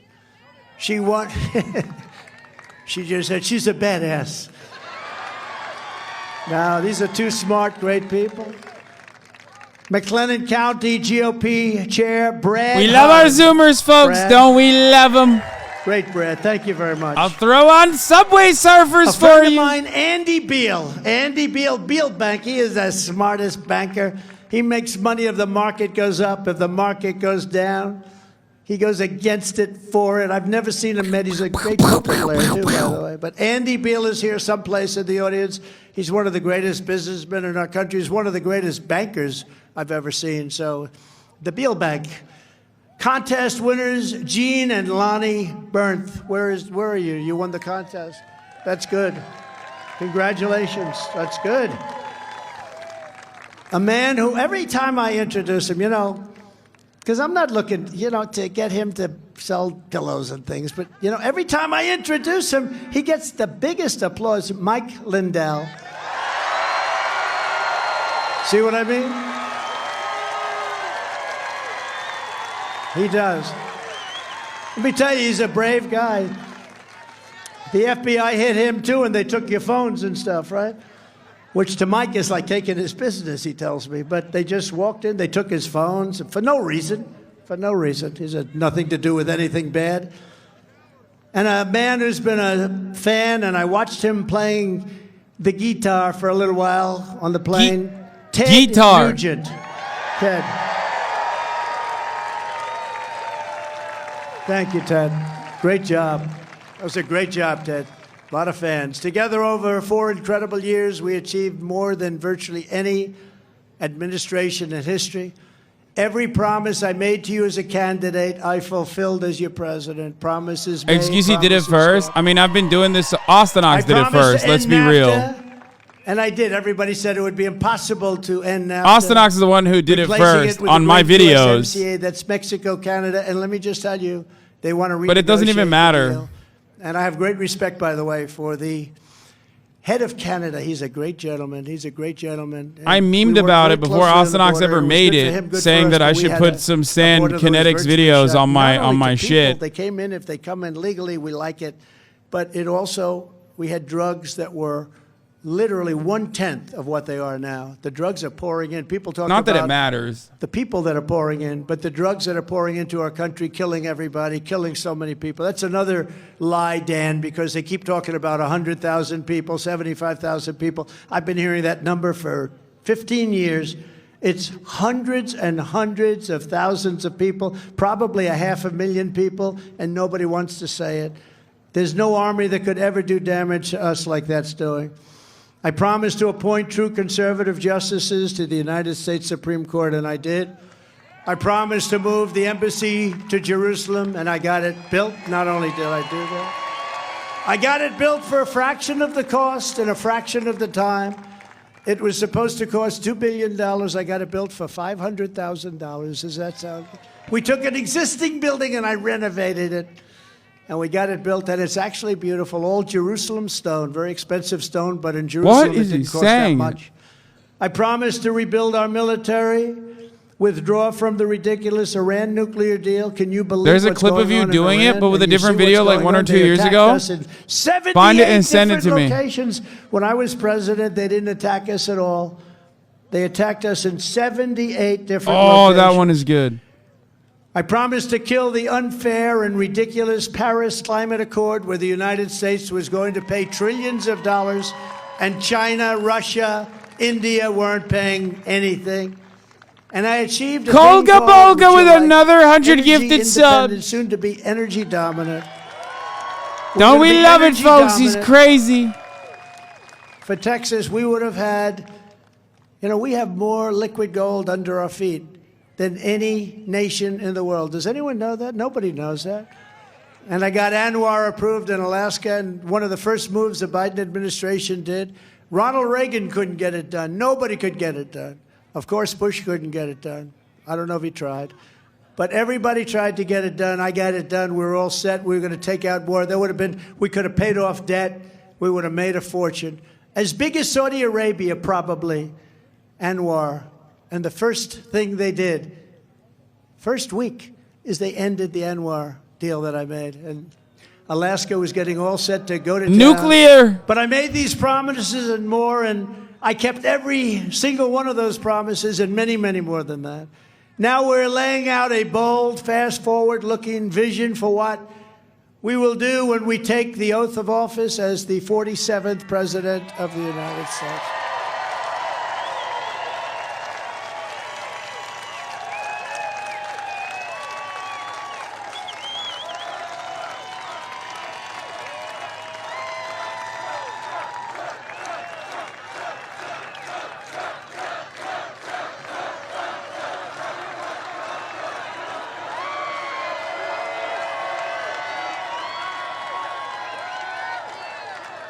As president, I will immediately end the invasion of our southern border and all of those Texas ranchers, all of those great ranchers whose houses are being invaded.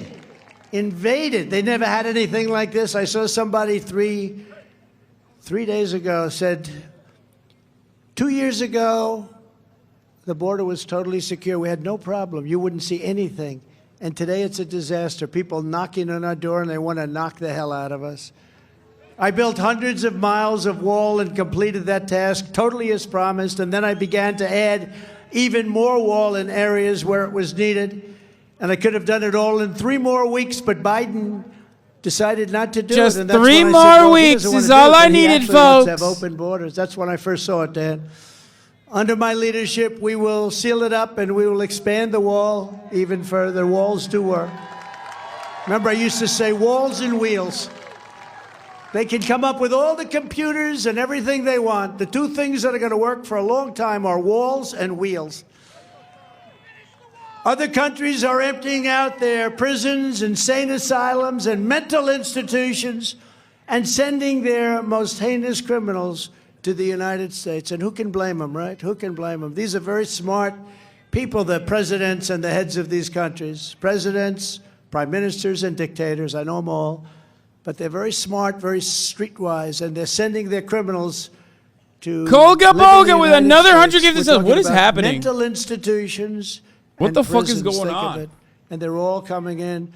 Do I have an oiler? What is recently this? Where a doctor in a mental institution in a certain country in South America is saying, my whole life I've been so busy taking care of people, but now I have no people to take care of because they're all being sent into the United States. And I said, how stupid are we? How stupid are we? How stupid are we? We're going to be living with this for so long, but we're going to get as many as we can. We're going to get ICE on the road because ICE and Border Patrol, guys like Tom Homan, who I saw yesterday, is fantastic. And you have some people at Border Patrol, I'll tell you. He's, you're a leader at Border Patrol. I won't mention his name because I don't think he's supposed to be very political. But you got a great, that's right, you got a great man at Border Patrol. As president, I'll sign a massive increase in Border Patrol and a colossal increase in the number of ICE deportation officers. We're going to clean up our country. We're going to clean it up. These are great American heroes. Nobody knows about it. And, you know, I know some of the people in the first few rows, and they're tough guys, but they're not going to work for ICE. ICE will walk into MS-13. They call it a nest, where guys will kill young girls. They killed 2 young 16-year-old girls with knives. They didn't want to use a gun because it's too fast. They're vicious, vicious people. And they killed them with knives. They carved them up and they died. Both of them, they were going to school. They were walking to school in Long Island and they killed them. And these guys walk into those nests. They walk in and they're swinging and their fists are going and everything. They end up always standing up and carting them away. They take them in a paddy wagon, they call it. They take them away. They get them the hell out of our country. We couldn't get them out under Obama because the other countries wouldn't take them. They said, we're not going to take the people. So they'd clog up the airport. You couldn't land the plane. They'd clog up the roadway so the buses taking really bad people back into Honduras and what does he El say? Salvador, Guatemala, other countries. They wouldn't allow us to do it. So I said to them, well, how are we going to get them out? They said, well, sir, we can't get them out. We gave up years ago under the Obama administration. This is such a lie. Because they won't take them back. I said, let me ask you a question. How much do we pay them in aid? Sir, we pay them $750 million a year. I say, tell them that as of tonight at 5 o'clock, they're not getting any more aid. Remember I did this, Dan?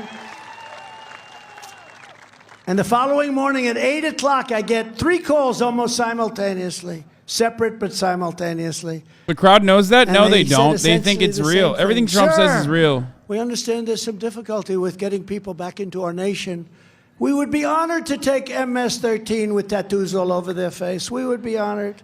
We would be honored to take them back, sir. They are wonderful people. Please send as many as you would like, sir. When are we going to get the money? Are we going to get some money? But we don't use that. We don't talk that way in government because we have stupid people doing things. We will use all necessary state, local, federal, and military resources to carry out the largest domestic deportation operation in American history. And Eisenhower did it, so we don't have to feel so bad. But Eisenhower was very, very strong on that. A lot of people don't know that. I will reinstitute Title 42 to keep sick people out of our country and to bring back what the fuck? Remain in Mexico policy. You can't come in, you have to remain in Mexico. You think that was easy for me to get? And the first day they came in, they didn't want to do it. What's this guy chasing? And even the judge ruled in our favor. I will ask every state and federal agency to identify every known or suspected gang member in America, and every one of them that is here illegally will be packed up and immediately taken out of our country and delivered to their country of origin. And before I even arrive at the Oval Office, shortly after I win the presidency, I will have the disastrous war between Russia and Ukraine settled. It would never have happened. Settled. I used to talk to Putin. I got along well with Putin. I used to talk to Putin about it. It's something he certainly had in his mind. Never even talked about it. For 4 years, you didn't even hear about it. As soon as I was out or left, or however you want to describe that catastrophe, they started putting soldiers on the border. But even then, he didn't want to do it. He wanted to get a peace. Now it looks like he'll end up probably getting the whole thing. But I've never seen anything like it, what's happened. And if you saw the other day with President Xi, smart, top of his game. President Putin, smart, very smart people. Standing there talking about the world This is order like, for the next you can only 100 get away years. with this if you're That's one of Trump. the saddest things you can like, imagine. if One of the Biden said saddest. anything like I'm this, proud they to would be the only fucking eat his ass president in alive. decades who did not start a new war. Everyone said, oh, he's going to Can you imagine saying the Chinese president is He's smart? going to start a new war. And it's no coincidence that the deep state is coming after me even harder since I pledged to swiftly end the war in Ukraine. So when I say end it, I'm going to get a settlement very quickly. And I know both people, and you can get it very, very quickly. You can only do it through the presidency, but you control the money coming in, coming out. You can get that. I will have that settlement done within 24 hours. All of our enemies, they're brilliant, Standing folks. before Don't you we today, love them? I am the only candidate who can make this promise. I will prevent World War III, which we're heading into. Damn. We're heading into. Right, you hear that? He's right. He's the only president who can prevent We're heading into World War III, and this will be a war like no other. No other. This Not is only is Biden the number one courting war. nuclear holocaust, he's blowing up the U.S. economy with the Biden banking crisis, a disaster of historic proportions. There's no reason for that either. There's no reason for inflation. You know who caused inflation? Energy. He restricted energy. He made it impossible to get. It went through the roof. Sid, it went through the roof. Energy went through the roof, and with it came inflation. As president, I will end the inflation nightmare and rebuild the greatest economy in the history of the world, just like we had it before. And I will reclaim our energy independence and energy dominance as we had just a few short years ago, proud Texas energy workers will once again be pumping, producing, and refining Texas oil and gas to turn America into the #1 energy superpower on earth. And we had it there. We had it. We were doing more than Saudi Arabia. We were #1. I would have been bigger than both of them combined in a short period of time. And then they did what they've done. I will protect, unlike DeSantis, Social Security and Medicare for our great seniors, defending them from both the radical left and the Paul DeSantis Ryan won't Republican protect establishment.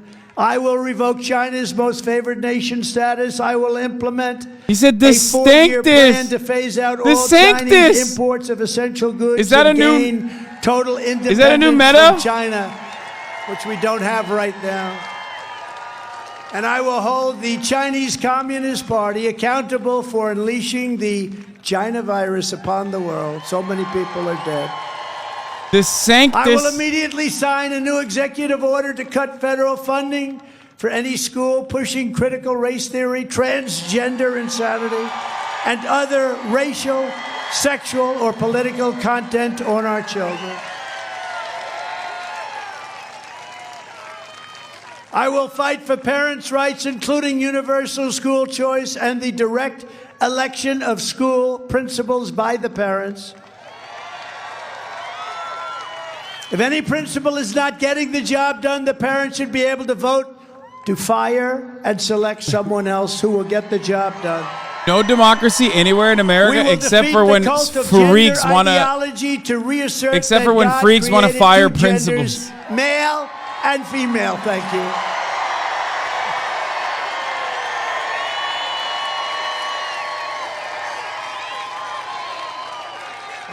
Right. I will revoke every Biden policy promoting the disfigurement of our youth and ask Congress to send me a bill prohibiting child sexual mutilation in all 50 states. And we will keep men out of women's sports. I will not give 1 penny to any school that is a vaccine mandate or a mask mandate. What? Just as we did before. Who has a we will mask protect mandate? innocent life and defend free speech. I What will support school has a mask constitutional mandate amendment now? To put term limits on members of Congress. Bro, he's definitely just doing a repeat And I of will the move old heaven shit. and earth to fully secure our elections. Our goal will be Every school has a vaccine one-day mandate that voting existed with long all before paper Trump. ballots. Very simple. There was a point in time But when until Trump that day himself was comes, on board with that. Republicans must compete using every lawful means to win. We have to do it. This election is everything. We're not going to have a country left if we don't win this election. This agenda will end America's destruction at the hands of Biden and the radical left Democrats. But it's not enough just to stop the forces tearing down America. It's time to start talking about greatness for our country again. Our objective will be a quantum leap in American standards of living. That's we new. will He hold doesn't a say- that's a new competition word, to build new quantum freedom leap. cities throughout our country, giving countless Americans a new shot at home ownership and a real shot at the American dream. We will build new monuments to our great American heroes. We won't tear them down. We'll build them up. Clean out homeless camps from our inner cities. Get rid of ugly buildings that are hurting those cities and other places, and return to the magnificent classical style of Western civilization. We will support baby bonuses, so many people like that, for the new baby boom that will be coming. We need babies. All of this is within our reach as long as we have the courage to stick together, stand firm against all attacks, and see We this need vision babies. through to ultimate victory. Nice little birth rate decline take there, too. That's a wonderful one. You got to hit that. White birth rates are declining, and we got to do something about it, folks. Don't we In love it? conclusion, our MAGA movement is the greatest political movement in the history of our country. Together, we are taking on some of the most menacing forces and vicious opponents our people have ever seen, some of them from within. But no matter how hateful and corrupt the communists and criminals we're fighting against may be, You must never forget, this nation does not belong to them. This nation belongs to you. To you. Belongs to you.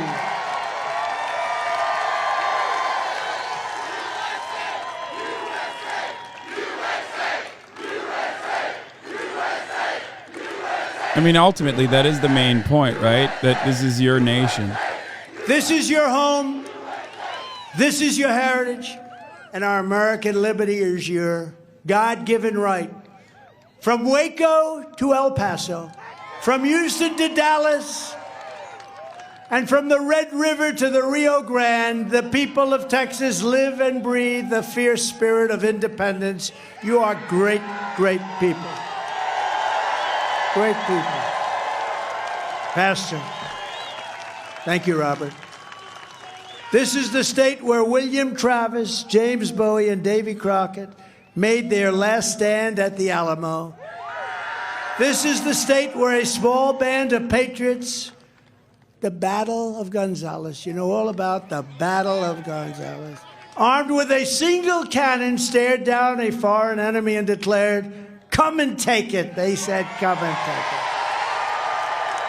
Remember the Alamo. Texas is the state where generations of farmers and ranchers, sheriffs and lawmen, cowboys, cattle hands, prospectors, and pioneers helped build America into the greatest nation in the history of the world. And we're going to bring it back to that level. It's not there now. We're going to bring it back.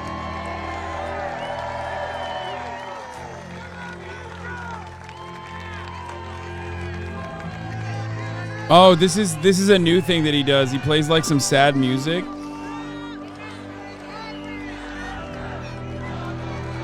He plays some sad music about like the state of the nation.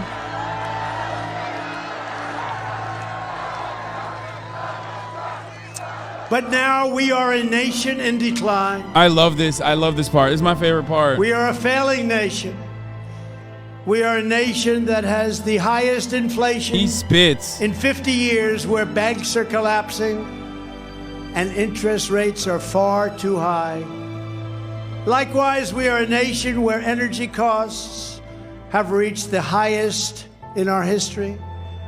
We're no longer energy independent or energy dominant as we were just 3 short years ago. We are a nation that is begging Venezuela and many others for oil. Please, please, please help us, Joe Biden says. And yet we have more liquid gold right under our feet than any other country. We are a nation that is consumed by the radical left's Green New Deal.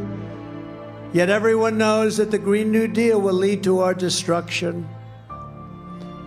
We are a nation whose leaders are demanding all electric cars, even though they can't go far, cost too much, and whose batteries are produced in China with materials only available in China, when an unlimited amount of gasoline is available inexpensively in the United States of America, but is not available in China. We are a nation that ended oil exploration and production in the United States just as the price of oil reached an all-time high. What other country would do such a thing?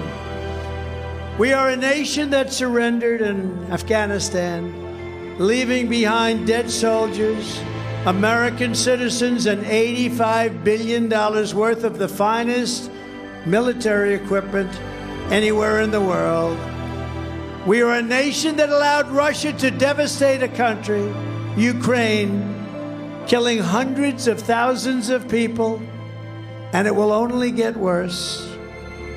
It would never have happened with me as your commander-in-chief, and for 4 straight years, it didn't happen. China and Taiwan will be next. We are a nation that has weaponized its law enforcement against the opposing political party like never before. We've got a federal Bureau of Investigation that won't allow bad election-changing facts to be presented to the public, and which offers $1 million to a writer of fiction about Donald Trump to lie and say it was actually fact, where Hunter Biden, Oh God, he's gonna win, isn't he? I don't think so. Was Russian disinformation, and the FBI knew it. Current poll: is this speech making you cry with this music? To investigate Vote in the poll, egregious folks. acts of voting irregularities and fraud. And we have a man who is the worst president in the history of our country, who is cognitively impaired, Warning: emotional. in no condition to lead, and is now casually talking about nuclear war with Russia. He has no idea what he's even talking about. This war would be World War III and far more devastating than any of the previous world wars because of the weaponry that no one even wants to think about or discuss. The N-word! We are a nation that no Nuclear! longer has a free and fair press. Fake news is all you get, and they are the enemy of the people. We are a nation where free speech is no longer allowed, where crime is rampant and out of control like never before. He's right. We are a nation that is allowing Iran to build a massive nuclear weapon, would have never happened, and China to use the trillions of dollars it has taken from us to build a military that will rival our own. And just 2 years ago, we had Iran, China, Russia, and North Korea in check. They weren't going to do a thing against us, and everyone knows it. Now Russia and China are united and holding summits to carve up the world. And perhaps most importantly, we are a nation that is no longer respected or listened to on the world stage. We are a nation that in many ways has become a joke. And we are a nation that is hostile to liberty, freedom, and faith. We are a nation whose economy is collapsing. Whose supply How chain long is this broken, song? whose stores are not stocked, whose deliveries are not coming, and whose educational system is ranked at the very bottom of every single list. We are a nation where large packs of sadistic criminals and thieves are allowed to go into stores and openly rob them, beat up and kill their workers and customers, and leave with armloads of goods, but with no retribution, where the authority of our great police has been taken, where their families and pensions have been threatened, and their lives would be destroyed for the mere mention of the words law enforcement. We are a nation where fentanyl and all other forms of illegal drugs are easier to get than formula for our beautiful little babies. A nation where once revered airports are dirty. They're a crowded mess. It's such a funny and very specific and then are notified that the gripe. plane won't leave, and they have no idea when it will. Where ticket prices have tripled, they don't have the pilots to fly the planes, they don't seek qualified air traffic controllers, and they just don't know what the hell they are doing. We are a nation that has lost its confidence, its willpower, and its strength. We are a nation that has lost its way, but we are not going to allow this horror to continue. 2 years ago, we were a great nation, and we will soon be a great nation again. I think the hogs are bored too. Like, look, they're not even patriots like fucking you responding. Who built this country? Like, some of them are and shaking their heads. It is hardworking patriots like you who are going to save our country. Wrap it up, Trump. Wrap it up, Donnie. Together we are going to finish what we started. With you at my side, we will totally obliterate the deep state. We will banish the warmongers from our government. We will drive out the globalists and we will cast out the communists and Marxists. We will throw off the corrupt political class. We will beat the Democrats. We will rout the fake news media. We will stand up to the rhinos and we will defeat Joe Biden and every single Democrat.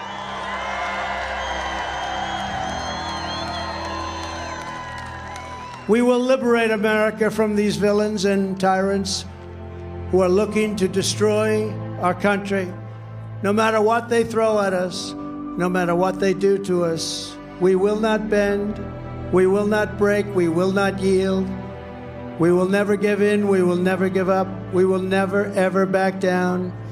We will complete the mission, we will cross the finish line. We will demolish tyranny and we will rescue Damn, he's freedom, cooking right liberty, now. The Subway and server. justice. And we will restore the American Republic to all of its greatness and glory, greater than ever before. My fellow citizens, this incredible journey we are on together has only just begun. We are one movement, one people, one family. One nation and one under nation God. under God. Got him. God, he's the GOAT.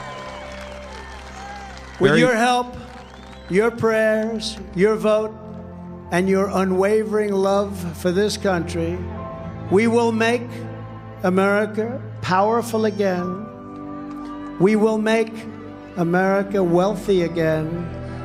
We will make America strong again. We will make America proud again.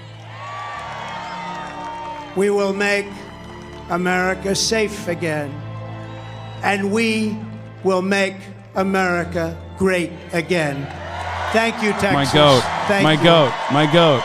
God bless you all. Thank you very much. Thank you.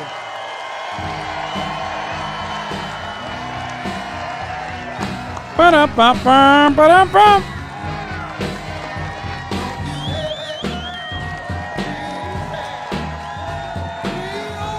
Double dick suck? Double dick suck? Is it coming?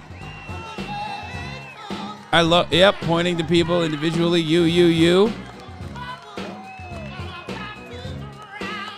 Even the ending was like low key, kind of. The ending was like kind of mid.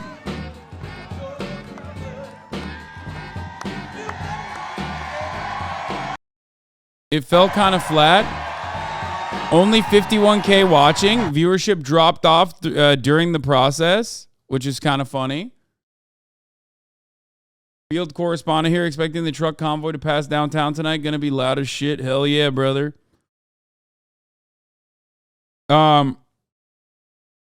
Can't believe nobody thought about showing 21 Jump Street to all these people. Would have solved so many problems. Yeah, I mean, that was kind of mid. That was kind of not very fun, not very interesting, I will admit. You know, as melodramatic as the ending was, as the chatter said, it was still kind of boring. It felt, it didn't have enough new shit. It did not have enough new shit, which is a big L, in my opinion. A very big L, in my opinion.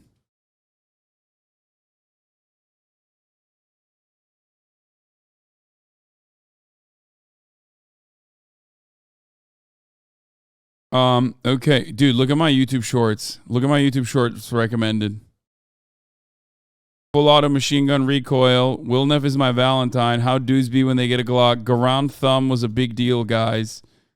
Stop dry firing shorts. And the real answer to the trolley problem. My YouTube shorts recommended is insane.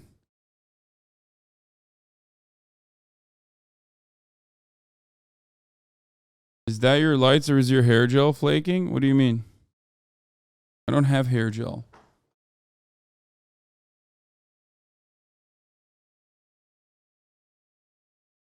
Glad I found the sand channel tonight. No worries. I got a triple bingo. That's insane. It's unimaginable. Crowd looks sunburned. Rhinos. Hasan puts on a MAGA hat. Crowd chants, lock her up. Russia, Russia, Russia. Perfect phone call. Hasan says he's back. Mention Stormy Daniels says horse face. Free. Transphobia. Fake news. Crooked Hillary. Hasan puts the big MAGA hat on. The sanctimonious. Okay, I gave you guys everything, dude. Anyway, love you guys. And I will see you tomorrow. Okay? Peace.